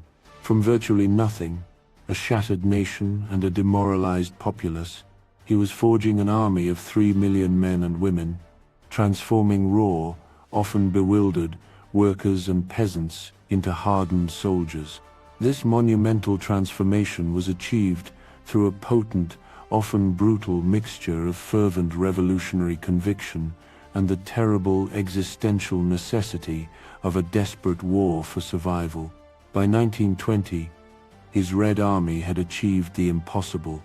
They had decisively defeated Kolchak in the vast expanse of Siberia, broken Denikin's forces in the south, and repelled Yudenik's menacing advance outside Petrograd. The workers' and peasants' Red Army, an army born of sheer will, had won the brutal civil war. But the methods employed, the terrible choices made in the crucible of desperation, the widespread use of terror, the taking of hostages, the mass conscription of an unwilling populace, had in a profound and irreversible way irrevocably altered the very character of the revolution itself. The party that had once promised liberation, freedom, and an end to oppression now ruled through the uncompromising application of force. Trotsky, in his grim determination, had saved the revolution, but he had done so by militarizing it, by imbuing it with a ruthlessness that would forever haunt its legacy. The formidable sword he had so painstakingly forged, that instrument of salvation, would one day, with a cruel irony, be inexorably turned against him. The seeds of his own downfall were subtly sown in the very act of saving the revolution he so deeply cherished. Chapter 10. Revolution and Conquest. The Brest-Litovsk negotiations, conducted in the early, desperate months of 1918, presented the fledgling revolution with its first truly impossible, soul-wrenching choice. Trotsky, with his formidable intellectual and rhetorical prowess, led the Soviet delegation, deftly transforming the somber peace talks into a vibrant, audacious act of revolutionary theater. Imagine him facing the stiff, formally dressed German and Austrian diplomats across the polished tables in Poland, his gaze, however, extending beyond them. He spoke not to his immediate adversaries but through them, addressing the German workers, appealing directly to them over the heads of their generals, urging them to rise in revolutionary solidarity. In a move that stunned everyone present, he audaciously proclaimed a formula that defied conventional diplomacy: neither war nor peace. Russia, he declared, would cease fighting, but would defiantly refuse to sign any annexationist treaty, any agreement that sanctioned the dismemberment of its territory. It was a magnificent, breathtaking gamble, born of a desperate hope. Revolutionary fervor was sweeping through Germany, strikes were spreading like wildfire through Berlin and Vienna, and a German revolution seemed, to many, to be only days, perhaps weeks, away. Why, Trotsky reasoned, would they? The grim, agonizing dilemma of revolution and conquest returned with a chilling resonance in 1920, during the Polish-Soviet War.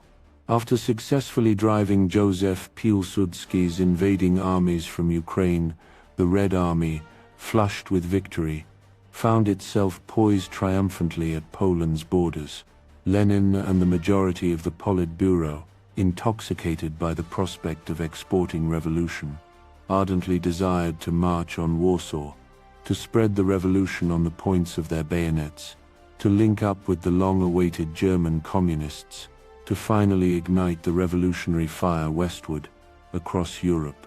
Trotsky, however, found himself almost entirely alone in his staunch opposition. Polish workers, he argued, with a prescient understanding of national sentiment, would not perceive the Red Army as liberators, but rather as Russian conquerors, an invading force. Revolution, he insisted, could not, must not, be imposed from outside. It had to grow organically from within the hearts and minds of the people, or it would inevitably breed nationalism, not the unifying spirit of international socialism. His powerful arguments were, however, overruled by the fervent, impatient majority. The Red Army marched confidently toward Warsaw, and Trotsky, with a quiet, terrible certainty, watched his dire prediction unfold with agonizing precision. Polish workers, true to his warning, rallied to their national flag, not to the banners of class solidarity. The miracle on the Vistula unfolded, a catastrophic military defeat for the Red Army, thousands killed or captured. These devastating defeats forced a series of terrible, sobering realizations upon the Bolshevik leadership. The long-awaited European Revolution, the crucial component of Trotsky's permanent revolution theory, was simply not coming. Soviet Russia, exhausted and battered, stood utterly alone, surrounded by a ring of hostile powers. The working class, the very foundation and driving force of the revolution, was decimated by years of brutal civil war, its ranks depleted, its energy sapped. Cities lay empty, their factories silent, echoing with the ghosts of departed workers. They ruled, with a heavy hand, over a wasteland, a skeletal remains of a society, in the name of a proletariat that barely existed anymore, a demographic reality that belied the very premise of their power. Then came the profound shock of Kronstadt. In March 1921, the sailors of the naval fortress, once hailed as the heroes of October, those fearless men who had helped storm the Winter Palace, rose in defiant revolt against Bolshevik rule. Their demands were simple, yet revolutionary: free elections to the Soviets, freedom of speech, and the release of all socialist political prisoners. These were men who had shed their blood for the revolution. Now they cried out, branding the Bolsheviks traitors to the very ideals they had fought for. Trotsky, faced with this agonizing internal rebellion, issued a stark ultimatum: surrender, or face a brutal assault across the treacherous ice of the Gulf of Finland. When they defiantly refused to yield, he gave the order for the attack. Red Army units, led by delegates from the very party Congress that was in session, stormed the fortress. Hundreds died on both sides, the ice stained with the blood of revolutionaries. The Kronstadt sailors, as they fell, cried out, "Long live the revolution!" It was in its starkest reality, the revolution devouring its own children, a surgeon cutting out healthy tissue in a desperate, brutal attempt to save a dying patient. Necessary, Trotsky insisted, a bitter, unavoidable choice, but something essential, something profoundly vital to the revolution's soul, died on that unforgiving ice. The quiet cost of survival had proven immense, leaving indelible scars on the revolutionary project. Chapter 11. The Anathema. The brutal civil war finally drew to a close in 1921, leaving behind a grim Pyrrhic victory over what was essentially a graveyard. Russia, utterly devastated and broken, lay in ruins.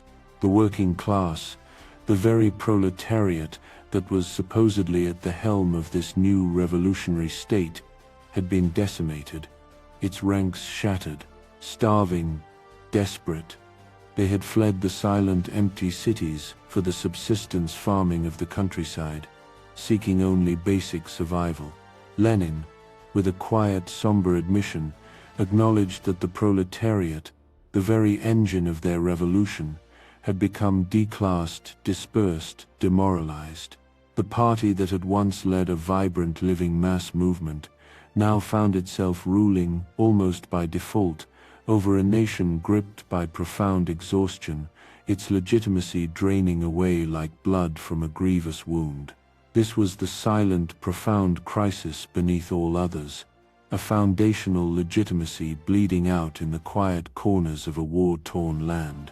Lenin's health, a vital pillar of the new state, began its inexorable decline in 1922. The first ominous stroke struck that May, followed by another, more debilitating one in December.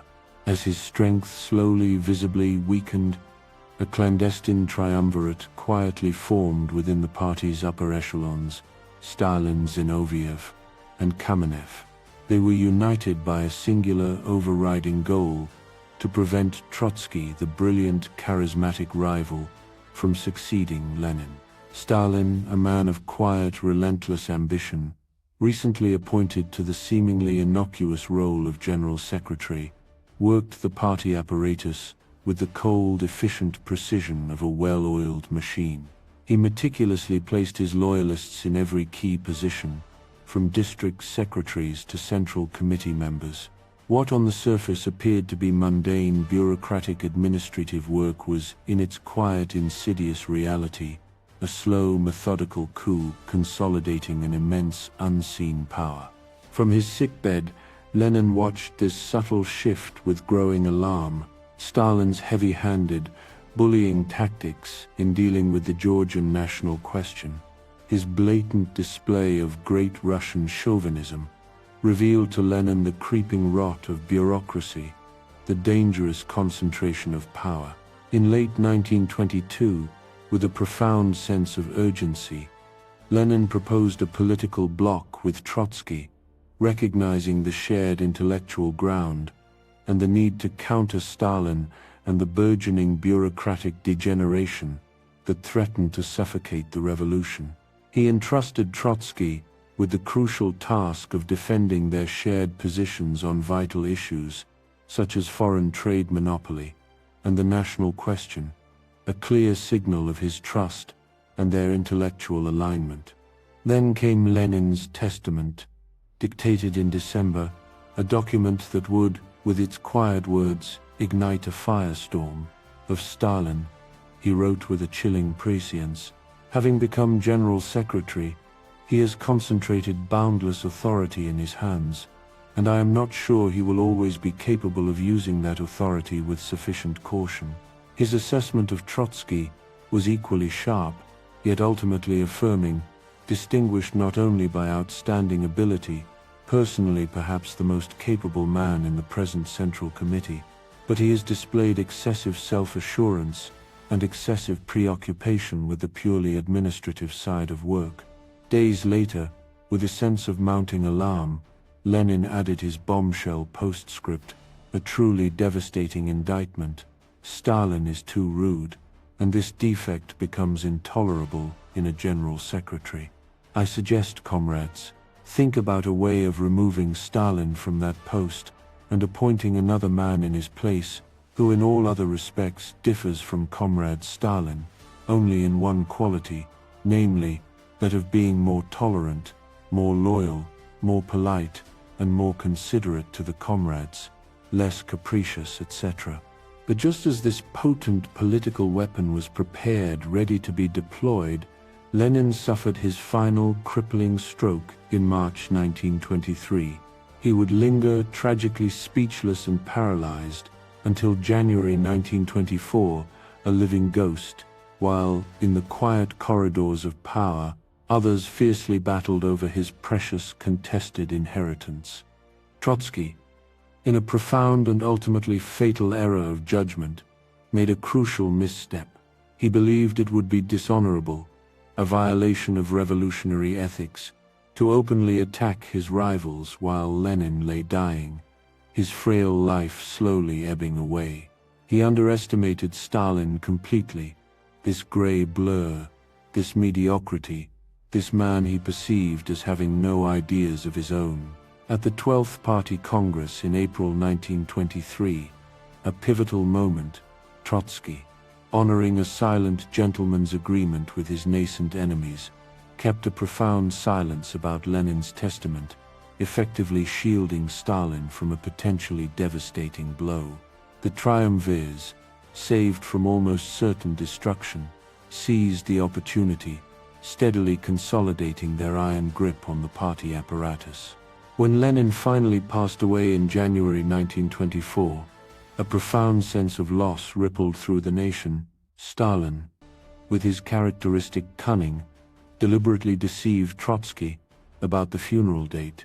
Trotsky, weakened by the mysterious fevers that seemed to strike him with peculiar convenience at crucial political junctures, remained in the distant Caucasus, recuperating. His conspicuous absence from Lenin's funeral, a deeply symbolic event, was mercilessly used against him for years, fueling the insidious narrative of his disloyalty and lack of reverence. The testament itself, Lenin's final damning words on Stalin, was finally read to a select group of delegates at the 13th Congress that May, not publicly but in hushed, carefully controlled sessions. Zinoviev and Kamenev, who had once, in their private moments, called for Stalin's removal, now, with a chilling political expediency, came to his defense, arguing that he had learned his lessons, that he had been humbled by Lenin's criticisms. By January 1925, the triumvirate, their power now almost absolute, had forced Trotsky from his last truly influential position, that of Commissar of War. The man who had, with immense ingenuity and unwavering will, built the formidable Red Army, who had stood shoulder to shoulder with Lenin in the triumphant days of October, was now being systematically erased from history, even as that history was still warm, still in the process of being written. The revolution's sword had been wrenched from his hand. All that quietly remained was his powerful pen, and they, with relentless determination, were coming for that too. The slow, inexorable descent into political oblivion had begun. Chapter 12. The decisive contest. With Lenin's towering presence permanently removed from the political stage, the struggle for control of the party and the revolution erupted into the open, no longer masked by subtle maneuvers. In the autumn of 1923, Soviet Russia found itself in the throes of the scissors crisis. Industrial prices, driven by the inefficiencies of a nascent planned economy, were soaring, creating an immense burden on the population. Simultaneously, agricultural prices, depressed by uneven development and the legacy of war, had collapsed, threatening to snap the vital alliance between the workers and the peasants, the very bedrock of the revolution. The ruling triumvirate, Stalin, Zinoviev, and Kamenev, seemed to possess no genuine answers to this escalating economic and social emergency, offering only empty slogans and bureaucratic pronouncements. In October of that year, a significant challenge emerged. 46 prominent Bolsheviks, many of them veterans of the revolution, issued a bold declaration. Their statement openly denounced the growing economic mismanagement and, more critically, the alarming suffocation of party democracy. This act of defiance marked the quiet, yet profound, birth of the left opposition, a principled challenge to the direction the party was taking. Trotsky, ever the intellectual fighter, immediately joined their ranks, throwing his immense prestige and formidable analytical skills into the fray. He began writing a series of articles that were soon collected into a powerful pamphlet titled The New Course. In it, he launched a searing, eloquent attack on the burgeoning secretarial bureaucracy, a new insidious force that was steadily replacing genuine debate with a pervasive atmosphere of fear and unquestioning obedience.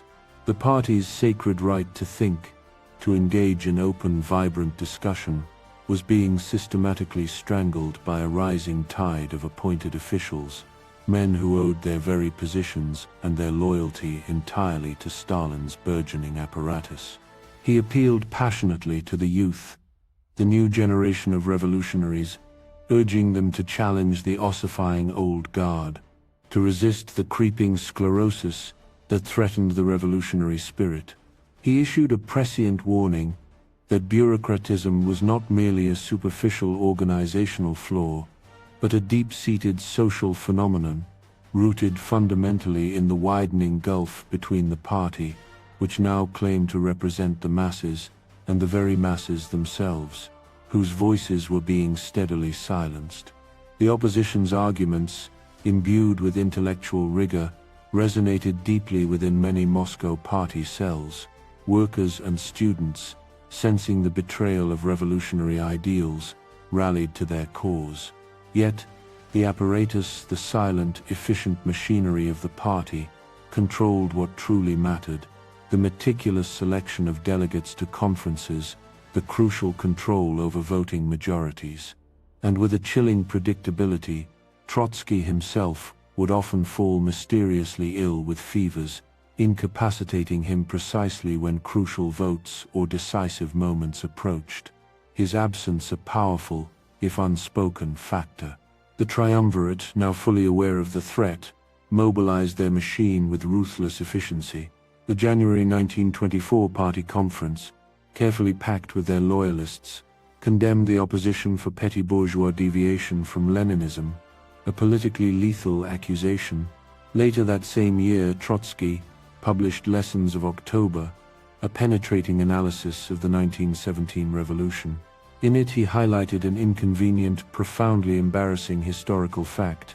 Zinoviev and Kamenev, two pillars of the triumvirate, had, at a critical juncture, openly opposed Lenin's call for insurrection, going so far as to publish their opposition in a non-party newspaper, a clear act of defiance.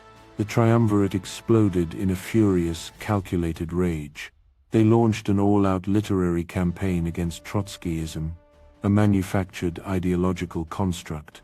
This campaign systematically rewrote history, meticulously distorting facts, to present a false narrative that Trotsky had always fought Lenin, that he had always been a hidden enemy, an ideological saboteur. Every article he had ever written, every minor disagreement he had ever voiced before 1917, was exhumed, twisted and weaponized, transformed into damning evidence of his supposed anti-Leninist treachery. They invented quotations, grossly distorted his positions, and painstakingly constructed a mythical anti-Leninist figure that bore no resemblance whatsoever to the complex, nuanced reality of the real Trotsky. The big lie, repeated often enough through the controlled press and party channels, steadily began to assume the chilling mantle of truth. Party members, many of whom had never had the opportunity to read Trotsky's actual works, were systematically taught to hate this fictionalized creation, this fabricated enemy. Meanwhile, in a parallel move, Stalin unveiled his own groundbreaking, yet ideologically revolutionary, theory of socialism in one country. His audacious claim was that Russia, despite its backwardness and isolation, could in fact build complete socialism entirely on its own, without the necessity of international revolution. It was a powerfully comforting, yet profoundly misleading, lie for an exhausted, war-weary nation, desperate for stability and self-sufficiency. But it also meant abandoning everything they had fought for, jettisoning the internationalist spirit that had always defined the revolutionary project. The revolution, in its purest theoretical form, had always been conceived as international, or it was, in essence, nothing. Now Stalin offered them a convenient permission, an ideological justification, to stop waiting for a world revolution that seemed perpetually unwilling to arrive. The triumvirate itself, its initial unity forged in opposition to Trotsky, was beginning to show cracks. Zinoviev and Kamenev, who controlled the vital party organization in Leningrad, grew increasingly alarmed at Stalin's relentless accumulation of power and the dangerous rightward drift of the party's economic policies, increasingly under Bukharin's influence. The wealthy kulaks, the prosperous peasants, were growing rich, while the meager wages of industrial workers stagnated, eroding the very basis of socialist equality. The revolution, in its quiet, insidious way, was becoming its opposite, a state where an entrenched bureaucracy ruled in the name of a working class that tragically had no true voice, no real power. By April 1926, an almost impossible event transpired. Zinoviev and Kamenev, driven by their own fears and the stark realization of their error, approached Trotsky, humbly seeking an alliance. They confessed everything, revealing the full extent of their deceit. The vicious anti-Trotsky campaign, they admitted, had been nothing more than a calculated fraud, a cynical maneuver for power. Stalin, they revealed, had been their convenient tool, a useful blunt instrument. But the tool, with a chilling reversal of roles, had now become the undeniable master. The roots of evil, Kamenev whispered, his voice hushed with a desperate urgency, lay in the fact that the party and the state had merged completely, their distinct identities irrevocably dissolved. Stalin, he warned, would now subordinate everything, every principle, every ideal, to his insatiable lust for power. From this extraordinary late confession, the joint opposition was born, a desperate, last-ditch alliance of former enemies, united now against a common, far greater threat. But as history would tragically attest, it was already too late. Stalin, with his quiet, insidious efficiency, controlled the intricate machinery that controlled the party, which in turn controlled the vast, increasingly totalitarian state. The decisive contest had already been lost in the shadows, before it had even truly begun in the light. Chapter 13. The Prophet Outcast. After the decisive loss of the crucial war commissariat, Trotsky, with a quiet, dignified retreat, moved into a series of minor economic posts. His influence steadily diminished. In these new roles, he dedicated his immense intellect to writing about prosaic, yet vital, subjects such as industrial planning, the strategic development of electrical infrastructure, and the scientific organization of labor. His book, Where is Britain Going? A profound analysis of the declining British Empire and the ascendant power of America, predicted the future with an almost uncanny precision. He was in essence a prophet, meticulously studying the trajectory of the future, while concurrently, his relentless enemies were systematically destroying his past, erasing him from the official narrative. His image was meticulously scrubbed from photographs, his name excised from history books, and his very memory painstakingly removed from the collective consciousness, a chilling process of historical obliteration. The joint opposition, a fragile alliance of former rivals, waged its valiant, yet ultimately doomed, struggle for 18 arduous months, fighting against impossible odds. Their carefully articulated platform demanded a radical shift, rapid industrialization for the Soviet Union, financed by a more equitable taxation of the prosperous kulaks, a revival of genuine party democracy, and a forceful rejection of Stalin's insular theory of socialism in one country. Every single attempt to reach out to rank-and-file party members to disseminate their dissenting ideas met with systematic sabotage. Their meetings, when they could be convened, were violently broken up by whistling, shouting gangs of loyalist thugs. Their carefully prepared documents were confiscated, their supporters ruthlessly fired from their jobs, ignominiously expelled from schools, their careers and lives quietly ruined. The Chinese Revolution of 1925, a momentous event on the global stage, became their greatest ideological battleground. Stalin, with a profound miscalculation, compelled the fledgling Chinese communists to subordinate themselves entirely to Chiang Kai-shek's Kuomintang, promising that this tactical alliance would provide them with crucial protection and a path to power. Trotsky, with a terrifying clarity, warned that this was a policy of profound suicide, a betrayal of revolutionary principle. Chiang, he predicted, would inevitably turn on them the very moment he felt strong enough, crushing them without mercy. In April 1927, Trotsky's grim prophecy tragically came true. Chiang Kai-shek launched a brutal massacre of the Shanghai communists, thousands dead in a matter of days, their blood staining the streets. Stalin, with ruthless cynicism, suppressed all news of the massacre while it was still unfolding, orchestrating a cover-up of immense proportions. On August 1, 1927, a defiant Trotsky delivered his last great speech to the Central Committee. His words, delivered amidst constant interruptions, howls of rage and furious demands for his silence, rang with an unyielding courage. He pressed on, undeterred, prophesying that the Stalinist group would soon employ against the opposition all the methods the class enemy used against the Bolsheviks. They had, he reminded them, already expelled comrades who had made 3 revolutions, sacrificed everything for the cause. Not a single oppositionist, he declared, would renounce his sacred duty to fight for the party's correct course, even in times of war. For the socialist fatherland, yes, he affirmed, but for Stalin's corrupt bureaucratic course, a resounding no. October of that year brought the inevitable, his expulsion from the Central Committee, a profound symbolic removal from the very heart of power. On the 10th anniversary of the revolution, a day meant for celebration, the opposition attempted to stage street demonstrations, a public display of dissent.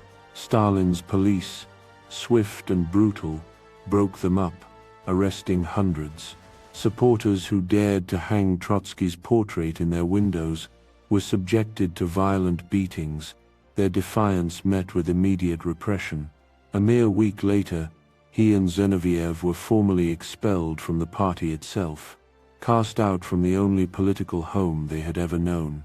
Zinoviev, a man of lesser internal fortitude, cracked almost immediately, begging forgiveness, prostrating himself before the triumphant Stalinists. Others followed suit, unable to imagine an existence outside the only church they had ever known, the only source of meaning in their lives. Trotsky, however, refused to bend, his will as unyielding as iron. In January 1928, GPU agents, the dreaded secret police, forcibly dragged him from his Moscow apartment, a stark symbol of his utter powerlessness. They placed him on a train bound for Alma-Ata, a remote, dusty town near the Chinese border, an immense 2,500 miles from the bustling political center of Moscow. But exile, far from breaking him, only transformed his methods, sharpening his resolve. With the invaluable assistance of his devoted son Lyova, he ingeniously created an underground network, its tendrils reaching out to thousands of scattered oppositionists across the vast frozen emptiness of Siberia. 800 letters in 9 months, political circulars, profound theoretical essays, all flowed from that dusty remote town, where summer brought scorching 100-degree heat and winter brought the chilling presence of wolves in the quiet streets. He was in essence leading a ghost party, connecting the disappeared, maintaining a flickering ember of hope among the defeated and the dispossessed. Stalin had exiled him with the express purpose of breaking his spirit, of silencing his voice. Instead, he had unwittingly created a government in exile, a quiet, potent center of resistance. The year 1928, with its shifting political currents, brought a perverse form of vindication. Facing crippling grain strikes from the now powerful kulaks, Stalin, gripped by panic, lurched abruptly to the left, adopting the very program of forced industrialization and collectivization that the opposition had long advocated. Some of the naive oppositionists, seeing their Trotsky, in his unwavering conviction, believed that Stalinism was merely a temporary aberration, a bureaucratic infection, that the relentless purifying currents of history would ultimately cure. And so, from his secluded island refuge, he embarked on a new ambitious project, the creation of the International Left Opposition. This was not conceived as a new party, but rather as a principled faction, dedicated to reforming the Communist International from within, to reclaim its revolutionary integrity. His primary weapons in this unequal struggle were words, meticulously chosen and powerfully deployed. On Principo, with the quiet sounds of the sea as his constant companion, he meticulously penned his autobiography, My Life, a poignant reflection on his extraordinary journey. He also began work on his monumental masterpiece, the 3-volume History of the Russian Revolution, a profound analysis of the events that had shaped his destiny. The Bulletin of the Opposition, a clandestine publication in Russian, was painstakingly smuggled into the Soviet Union, each precious copy passed hand to hand, its revolutionary message absorbing eager minds, until it literally fell apart from repeated reading. While Trotsky, with unyielding dedication, poured his intellectual energy into writing, 2 immense catastrophes unfolded simultaneously on the global stage. Stalin, with a sudden brutal turn, launched forced collectivization, a massive, traumatic social engineering project that drove millions of peasants from their ancestral lands. Concurrently, the Wall Street crash of 1929 triggered a global economic depression, an unprecedented crisis that plunged millions into desperate unemployment, fueling widespread desperation and fury across the capitalist world. And in Germany, amidst this global turmoil, the Nazis, a fringe movement only years before, rose from the margins to become the second largest party by 1930, their dark star ascending with terrifying speed. Trotsky, with his characteristic, almost prescient clarity, saw what was coming with a terrible, agonizing certainty. From 1930 onwards, he bombarded the German communists with urgent, desperate warnings. "Unite with the Social Democrats," he implored, his words echoing across the continent. "Form a common front against Hitler, or face total annihilation." The German Communist Party, at that time, was the strongest outside Russia, boasting 500,000 members and commanding millions of votes. Together with the Social Democrats, they possessed the numerical strength, the organizational capacity, to stop the rising tide of Nazism. But Stalin's Comintern, caught in its ultra-left sectarian phase, had adopted a fatal policy. Social Democrats, they declared, were social fascists, no different, in their warped ideology, from the Nazis themselves. Some even advanced the suicidal argument that Hitler's victory would ironically accelerate the revolution, believing in the chilling mantra, "After Hitler, our turn." Trotsky responded with a savage, burning contempt, his words a desperate plea against impending doom. "Should fascism come to power," he wrote, his pen imbued with urgent passion, "it will ride over your skulls and spines like a terrific tank. Make haste, German communists. You have very little time left." In January 1933, his dire prophecy became a grim reality. Hitler became Chancellor of Germany. Within weeks, the mighty German labor movement, once a source of immense pride and strength, was utterly destroyed, crushed without firing a single shot. Trade unions were disbanded, political parties outlawed, their leaders thrown into concentration camps. The Comintern, which had refused to fight when it mattered most, now found itself unable to even protest, silenced by the sheer scale of the catastrophe. For Trotsky, this marked a definitive end, a tragic turning point. The Third International, born of such high hopes, was in his eyes dead, utterly bankrupt. It was time, he declared, to build the Fourth. That very same month, personal tragedy, a cruel blow from fate, struck with devastating force. His beloved daughter Zinaida, stranded in Berlin, cruelly stripped of her Soviet citizenship, painfully separated from her own child, and suffering terribly from tuberculosis and deep depression, took her own life. She had written to him, desperate, begging for his help, but he possessed no power, no money, no influence that could secure her release, or even a simple visa. Stalin, with his cruel extended reach, had, in Trotsky's mind, murdered her as surely as if he had pulled the trigger himself, slowly strangling her spirit. The hell-black night, as he termed it, was silently, inexorably descending upon his personal world. In Russia, a terrifying silence had begun to fall. Former oppositionists, his comrades and supporters, were quietly disappearing into the vast, brutal network of labor camps. His friends, the men and women who had stood with him through 3 revolutions, were vanishing into the terrifying expanse of the Gulag archipelago, swallowed whole by Stalin's machinery of repression. His other daughter, Nina, had tragically died of tuberculosis in 1928. His son, Sergei, a gentle soul who had steadfastly remained out of politics, would soon be arrested and with cold bureaucratic efficiency, shot.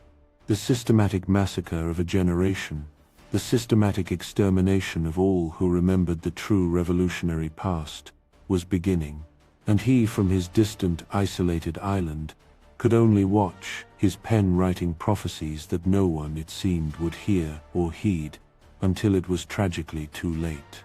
The shadow of immense sorrow stretched across the vast ocean, reaching his quiet sanctuary.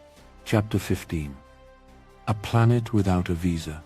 With Hitler's sinister consolidation of power rapidly transforming Germany, and the Comintern, in Trotsky's eyes, rendered utterly bankrupt and dead, he urgently sought to depart the quiet, yet increasingly restrictive, confines of Turkey for the more central, politically vibrant stage of Europe. In July 1933, a surprising act of principle emanated from France. Its radical government granted him a visa, a courageous decision that stunned a continent rapidly sliding into the abyss of fascism. He initially settled near Royan, then moved to Barbizon, a picturesque village, where he embarked upon his monumental, painstaking biography of Lenin. But political silence, in a world accelerating toward catastrophe, was an impossible luxury for a man of his convictions. The Stavisky affair, a complex corruption scandal that exploded in February 1934, brought fascist mobs onto the streets of Paris, their angry shouts echoing through the historic boulevards. Trotsky, with his keen historical insight, immediately recognized the ominous pattern. Democracies, he observed, particularly in times of crisis, seemed to collapse following a chillingly similar script. From ancient Rome to modern Berlin, he urgently pressed his French followers, a small but dedicated group, to adopt a bold strategy, to enter the Socialist Party, to engage in a French turn, and from within its ranks, to win over its members to a truly revolutionary perspective. This audacious proposal, however, deeply outraged purists who, clinging to an idealized vision of revolutionary purity, insisted that revolutionary parties must be kept pure, even if that meant keeping them microscopic, utterly insignificant. An unfortunate prosaic event, a secretary's minor traffic violation, led the vigilant French police directly to Trotsky's carefully concealed hideout. The press campaign against him, long dormant, immediately flared anew, orchestrated by powerful, unseen hands. Stalinist papers, with their characteristic vitriol, viciously branded him a fascist agent, a traitor to the working class. Fascist papers, with equal and opposite fury, denounced him as a Jewish Bolshevik terrorist, a purveyor of international anarchy. He recorded in his diary, with a poignant mix of wariness and ironic observation, about being a magnificent target for every journalist, his exceptional, tumultuous life offering rich material for speculation and lies. The ordinary reader, he noted, would be left utterly perplexed by the sheer volume and ferocity of the attacks. Why such hatred? He mused. He must have given cause. Hounded relentlessly by the police, his sanctuary breached, he and Natalia, his steadfast companion, were forced to flee, seeking refuge in remote alpine villages, constantly moving, cut off from their dwindling network of supporters. Meanwhile, in December 1934, a momentous and chilling event occurred in Leningrad. Sergei Kirov, a prominent party leader and a close associate of Stalin, was assassinated, Stalin's response was swift, brutal, and terrifying in its scale. Mass arrests, summary executions, the grim, undeniable beginning of what would soon escalate into the horrific Great Terror, a purge that would consume millions. From his isolated alpine sanctuary, Trotsky, with a chilling prescience, recognized the pattern instantly. Stalin, he understood, was meticulously preparing for the greatest political forgery in world history, a monstrous deception designed to rewrite the past and consolidate absolute power. In June 1935, France, buckling under diplomatic pressure, quietly expelled him.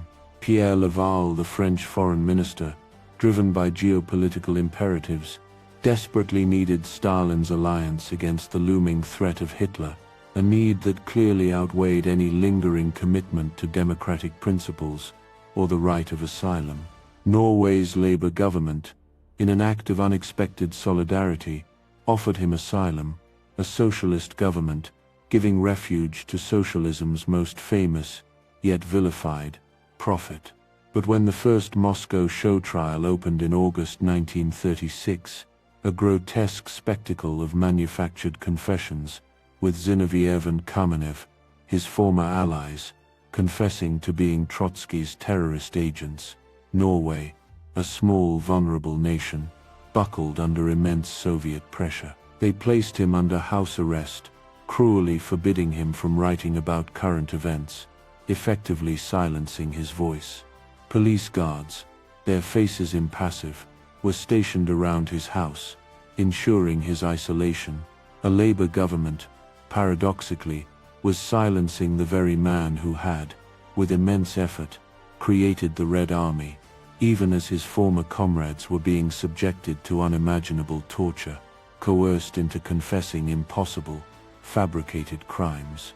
Desperate to rid themselves of this politically inconvenient guest, the Norwegian authorities frantically sought somewhere to deport him. Every democracy, however, refused to take him. America, Britain, France, all closed their doors, fearing Stalin's wrath and the political fallout of harboring such a controversial figure. Only Mexico, a nation with its own proud revolutionary heritage, offered sanctuary. Its president, Lázaro Cárdenas, a progressive leader implementing ambitious land reforms and nationalizing vital oil industries, understood intimately what it meant to stand against powerful, entrenched enemies. In January 1937, Trotsky arrived in Mexico, just as the second Moscow trial unfolded with increasingly wild, unbelievable accusations, wrecking, sabotage, poisoning workers, even planning to restore capitalism. He knew, with a quiet, burning certainty, that his only remaining weapon against an empire of lies was truth itself. He readily accepted the courageous proposal of John Dewey, the celebrated American philosopher, to form an international commission to thoroughly investigate the fantastic charges leveled against him. In Diego Rivera's iconic Blue House in Coyoacán, a haven of art and progressive thought, he would, in essence, put Stalin on trial before the court of world opinion. The hunter, in a profound and ironic twist, had unwittingly granted his prey one last crucial platform. It would be Trotsky's final magnificent performance, a courageous defense not merely of himself, but of historical truth itself, against the insidious forces of totalitarian falsification. The quiet yet momentous counter-trial was about to begin. Chapter 16.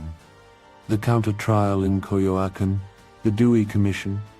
A panel of international observers, assembled to scrutinize the outlandish accusations emanating from the Moscow show trials, convened its sessions in April 1937. The setting was the vibrant artistic haven of Diego Rivera's Blue House in Coyoacán, Mexico City, its walls a silent witness to a crucial defense of truth. Trotsky, his demeanor composed and dignified, stood before an array of distinguished, yet often skeptical, international observers. Among them was John Dewey himself, the celebrated American philosopher, a man of profound intellect and unwavering commitment to critical inquiry. There were also leading journalists, respected academics, and various skeptics, all drawn to witness this extraordinary intellectual combat. They had come to meticulously test the fantastic claims fabricated in Moscow that Trotsky, a man thousands of miles away, had plotted with Hitler's regime, that he had organized acts of sabotage from 4,000 miles across the globe, that he had held secret meetings with defendants in hotels that demonstrably no longer existed, and on dates for which he could irrefutably prove he was elsewhere. For nearly a week, with remarkable patience and precision, Trotsky submitted himself to an exhaustive, relentless cross-examination. Every single aspect of his life, every word he had written, every movement he had made, was scrutinized under the intense glare of international scrutiny. He produced mountains of meticulously documented evidence, letters, telegrams, passports, stamps, that definitively traced his movements, contemporary newspaper reports, all serving to dismantle the fabricated edifice of lies. He meticulously refuted the alleged secret meeting in Copenhagen's Hotel Bristol, pointing out that the hotel had been demolished years before the supposed encounter. He debunked the fantastical claim of a secret flight to Oslo, presenting Norwegian authorities official confirmations that he had never even entered their country. Each and every lie constructed with such cynical intent collapsed under the unyielding weight of verifiable documentation, revealing the sheer audacity of the Stalinist frame-up. His closing statement, delivered with unwavering conviction, resonated for 5.5 hours. It was not a plea for mercy, not a desperate attempt to salvage his personal reputation, but rather a surgical dissection of Stalin's totalitarian system. The frame-ups, he argued with compelling logic, were not the product of madness, but a chillingly precise method. Stalin, he revealed, desperately needed to destroy every alternative vision, every last memory of what the revolution had truly meant, eradicating any dissent that might challenge his absolute authority. The old Bolsheviks, his former comrades, were forced to confess to absurd crimes, their coerced testimonies serving to validate their own predetermined executions, providing a perverse manufactured legitimacy to their destruction.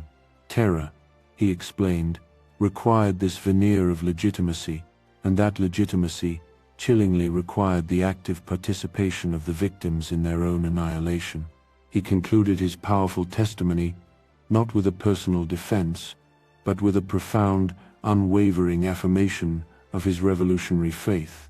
"The experience of my life," he declared, his voice ringing with conviction, "in which there has been no lack of success or failure, has not destroyed my faith in the clear, bright future of mankind.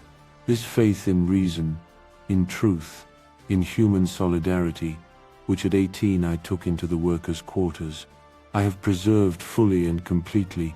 It was a testament to his enduring idealism, his unshakable belief in humanity's capacity for progress, even in the face of such profound darkness." The Commission's verdict, when it finally arrived months later, was clear and unequivocal: not guilty. It was a complete, resounding vindication before the court of world opinion, a moral triumph against the monstrous machinery of Stalinist propaganda. But Stalin, operating in a realm far removed from moral judgments, recognized no such authority as world opinion. February 1938 brought the Third Moscow trial, an even more grotesque spectacle. Bukharin, Rykov, and other leaders of the right opposition, men who had once been central figures in the revolution, offered more barrack confessions, more impossibly wild accusations of wrecking, sabotage, poisoning workers, and even absurdly, planning to restore capitalism. Then came devastating personal news, a blow that struck at the very core of Trotsky's being. His beloved son Lyova, his closest collaborator, his tireless secretary, his link to supporters worldwide, had died mysteriously in a Paris hospital. after undergoing a routine surgery. The doctors, bewildered, could offer no explanation for the sudden catastrophic complications that led to his death. Trotsky harbored no doubt. He knew, with a terrible certainty, that the GPU, Stalin's secret police, had murdered his son. Lyova had been everything to him: secretary, organizer, the vital conduit to his scattered network of supporters across the globe. More than that, he had been the last remaining family member actively carrying on the fight, the last direct link to his political legacy. Sergei, his other son, who had steadfastly remained out of politics, had already disappeared into Stalin's vast network of camps, never to be seen again. Nina was dead. Seninada was dead. Now Lyova, the noose, he realized, was tightening inexorably around the few who remained, his family systematically targeted and destroyed. In September 1938, despite the overwhelming personal tragedies and the seemingly insurmountable odds, Trotsky, with an Chapter 17, The Hell-Black Night and the Ice Axe. On the quiet morning of May 24, 1940, a violent intrusion shattered the fragile peace of Trotsky's fortified villa on Avenida Vienna. 20 heavily armed men, led by the renowned Mexican muralist David Alfaro Siqueiros, stormed the compound. They mercilessly riddled Trotsky's bedroom with an astonishing 300 bullets, a storm of lead intended to silence him forever. He and Natalia, with remarkable presence of mind, miraculously survived the onslaught by instinctively throwing themselves beneath their bed, lying utterly still as plaster rained down upon them, dust filling the air. Their young grandson's room was also sprayed with gunfire, yet by some miracle, no one died. "Stalin has failed this time," Trotsky calmly told reporters the next morning, his voice steady despite the recent terror.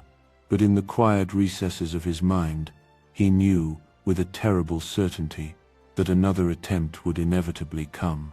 The final assassin, a silent, insidious presence, was already inside his tightly guarded world. For months, the assassin, a man named Remarkably, had meticulously cultivated a false identity, posing first as Jacques Mornard, then as Frank Jackson. He had carefully ingratiated himself with a trusted American supporter, claiming to be a businessman with a keen interest in politics, a sympathetic but non-committal figure.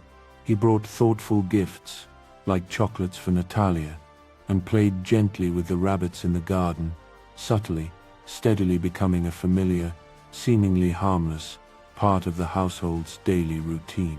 No one within the close-knit, vigilant household suspected this awkward, quiet young man, who often complained, with a feigned casualness, about his girlfriend's supposed political fervor. Through the warm, languid spring and summer of 1940, Trotsky worked with a feverish intensity on his biography of Stalin, a monumental effort to analyze the man who had so brutally betrayed and destroyed the revolution he cherished. He was, in essence, racing against time, determined to leave his historical account for posterity. He also fought his last major theoretical battle with his American supporters, a fierce debate over the fundamental nature of the Soviet Union. Despite everything that had transpired, the horrific purges, the cynical Hitler-Stalin pact, the brutal invasion of Finland, he insisted, with unwavering intellectual conviction, that it remained a degenerated workers' state. The nationalized property, the fundamental conquest of October, still survived, he argued. In a hypothetical war between the USSR and imperialism, he maintained, revolutionaries must, however critically, defend the Soviet Union. August 20th, late afternoon. Jackson arrived at the villa, as he had done before, asking Trotsky to review an article he had supposedly written. It was a seemingly innocuous request, nothing unusual. Trotsky, ever the mentor, ever the intellectual engaged in the battle of ideas, led him to his study, sat at his desk, and began to read the submitted text. The article, as he quickly discerned, was a chaotic jumble of gibberish, intellectually incoherent. Yet, Trotsky, perhaps out of politeness, or perhaps absorbed in the meticulous process of correcting, continued to read. Jackson stood silently behind him, wearing a raincoat, despite the warm Mexican day.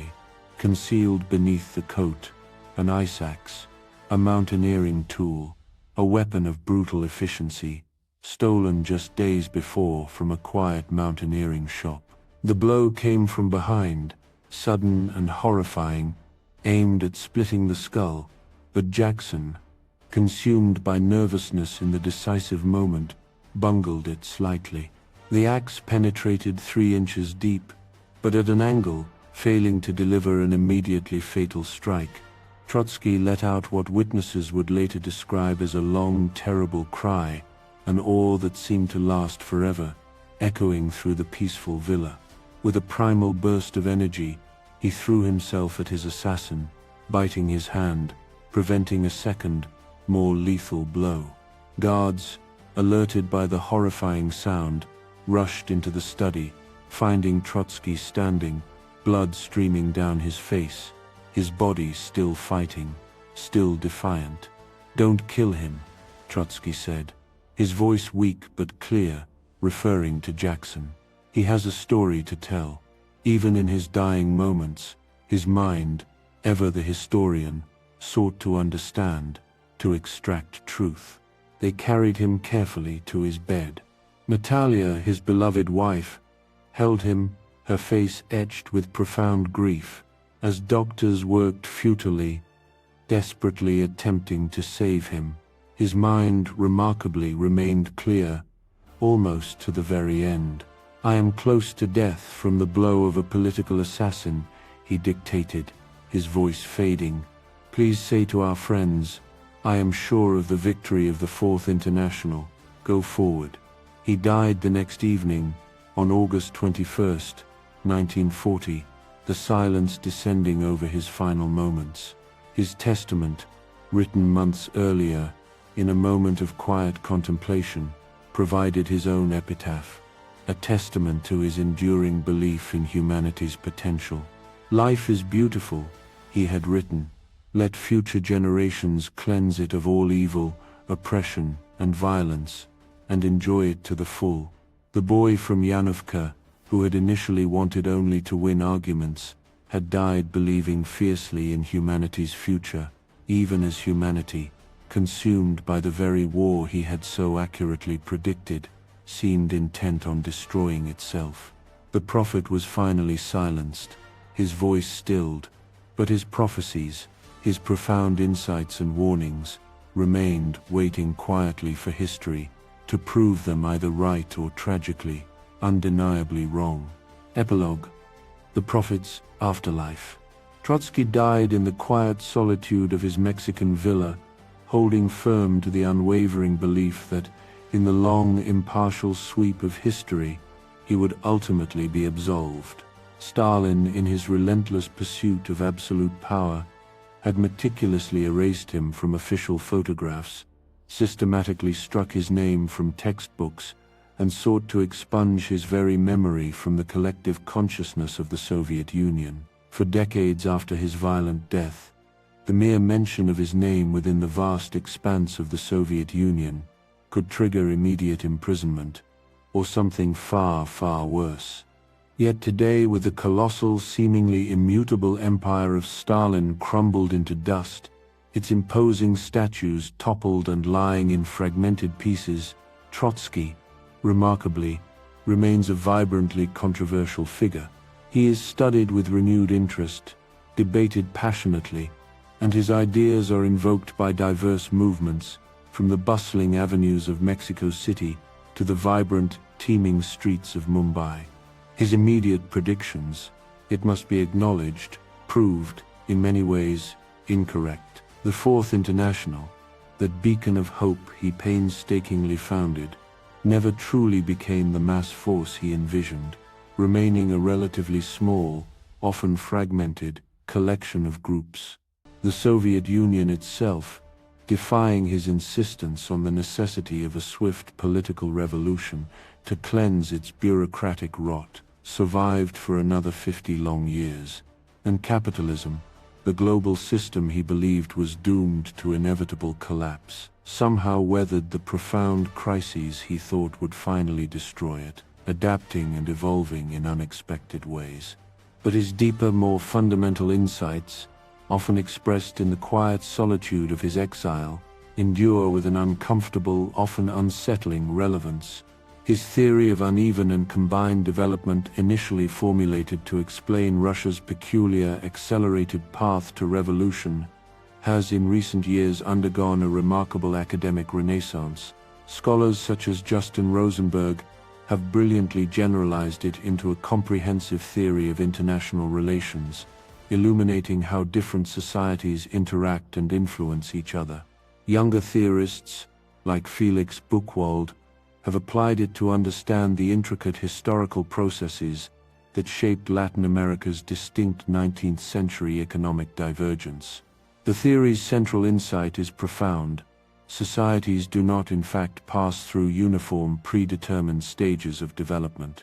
Instead, they follow uniquely uneven trajectories, forcibly combining archaic and modern elements into a volatile, often contradictory synthesis, leading to deeply destabilizing social and political consequences.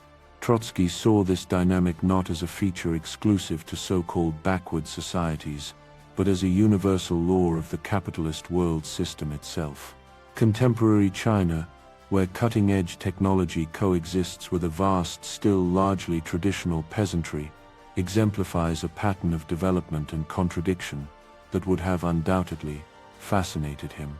He understood long before most how revolutionary movements, born of such high ideals, could tragically devour themselves, turning on their own children. His incisive analysis of bureaucratic degeneration, the insidious process by which a party substitutes itself for a class, a central committee substitutes itself for the party, and finally, a single, all-powerful leader substitutes himself for all, reads chillingly like a prophecy, not merely of Stalin's rise, but of the tragic failures of revolutionary projects from China to Cuba, where new forms of oppression often masked themselves under the banner of socialism. He saw with stark clarity how the banner of socialism, once a symbol of liberation, could, with a cruel irony, mask new, insidious forms of oppression, betraying its original promise. His theory of permanent revolution describes something we witness everywhere today, in the quiet corners and public squares of developing nations.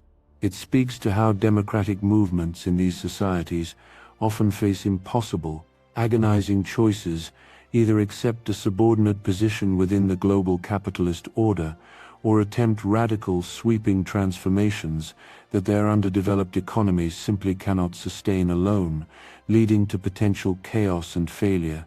The turbulent trajectory of the Arab Spring, for instance, moving from initial hope to widespread catastrophe, would have seemed tragically familiar to him, a pattern he had already observed and analyzed decades prior. More than just a collection of theories, he left behind a profound method, a resolute refusal to choose between equally false, equally debilitating alternatives. Neither Washington nor Moscow, he famously insisted, advocating instead for the international solidarity of socialism. Today's version of this might be a similar refusal to choose between the stark choices of neoliberal capitalism and authoritarian state capitalism, instead advocating for something yet to be imagined, a new path forward. His stubborn intransigence, once often dismissed as sectarianism, now, in hindsight, appears less like rigid dogma and more like an unyielding clarity, especially when we observe how many compromises, made in the name of political expediency, ultimately led nowhere, achieving only hollow victories. His lesser-known cultural writings reveal yet another facet of Trotsky's complex personality, the revolutionary, who, with a quiet passion, insisted that under the liberating conditions of socialism, the average human being would rise to the intellectual and creative heights of an Aristotle, a Goethe, a Marx. While Stalin's regime aggressively promoted the dreary conformity of socialist realism, Trotsky courageously defended artistic experimentation, embraced the audacious spirit of surrealism, and steadfastly championed the fundamental right to create without political dictation, safeguarding the freedom of the artistic soul. His weaknesses, too, quietly instruct us. His undeniable blind spot regarding his own crucial role in inadvertently creating the very apparatus that Stalin so ruthlessly inherited, his militarization of labor, his brutal crushing of the Kronstadt uprising. Did these difficult pragmatic methods, born of revolutionary necessity, inadvertently make Stalin's rise possible? He never fully publicly reckoned with this profound, unsettling question. Revolutionary violence, even when deemed absolutely necessary for survival, transforms, often irrevocably, those who wield it, leaving indelible marks on their souls and on the nature of the revolution itself. Today, as democracy seems to retreat globally, as economic inequality reaches historic alarming peaks, and as the climate crisis demands transformative changes that capitalism, in its current form, seems incapable of making, Trotsky's ghost, in a quiet, persistent way, haunts us. He does not offer easy answers, but rather profound, unsettling questions. How does radical change truly happen? Who makes it? And crucially, can it, in its tumultuous unfolding, avoid devouring its own children, succumbing to the very authoritarian tendencies it sought to overthrow? He remains important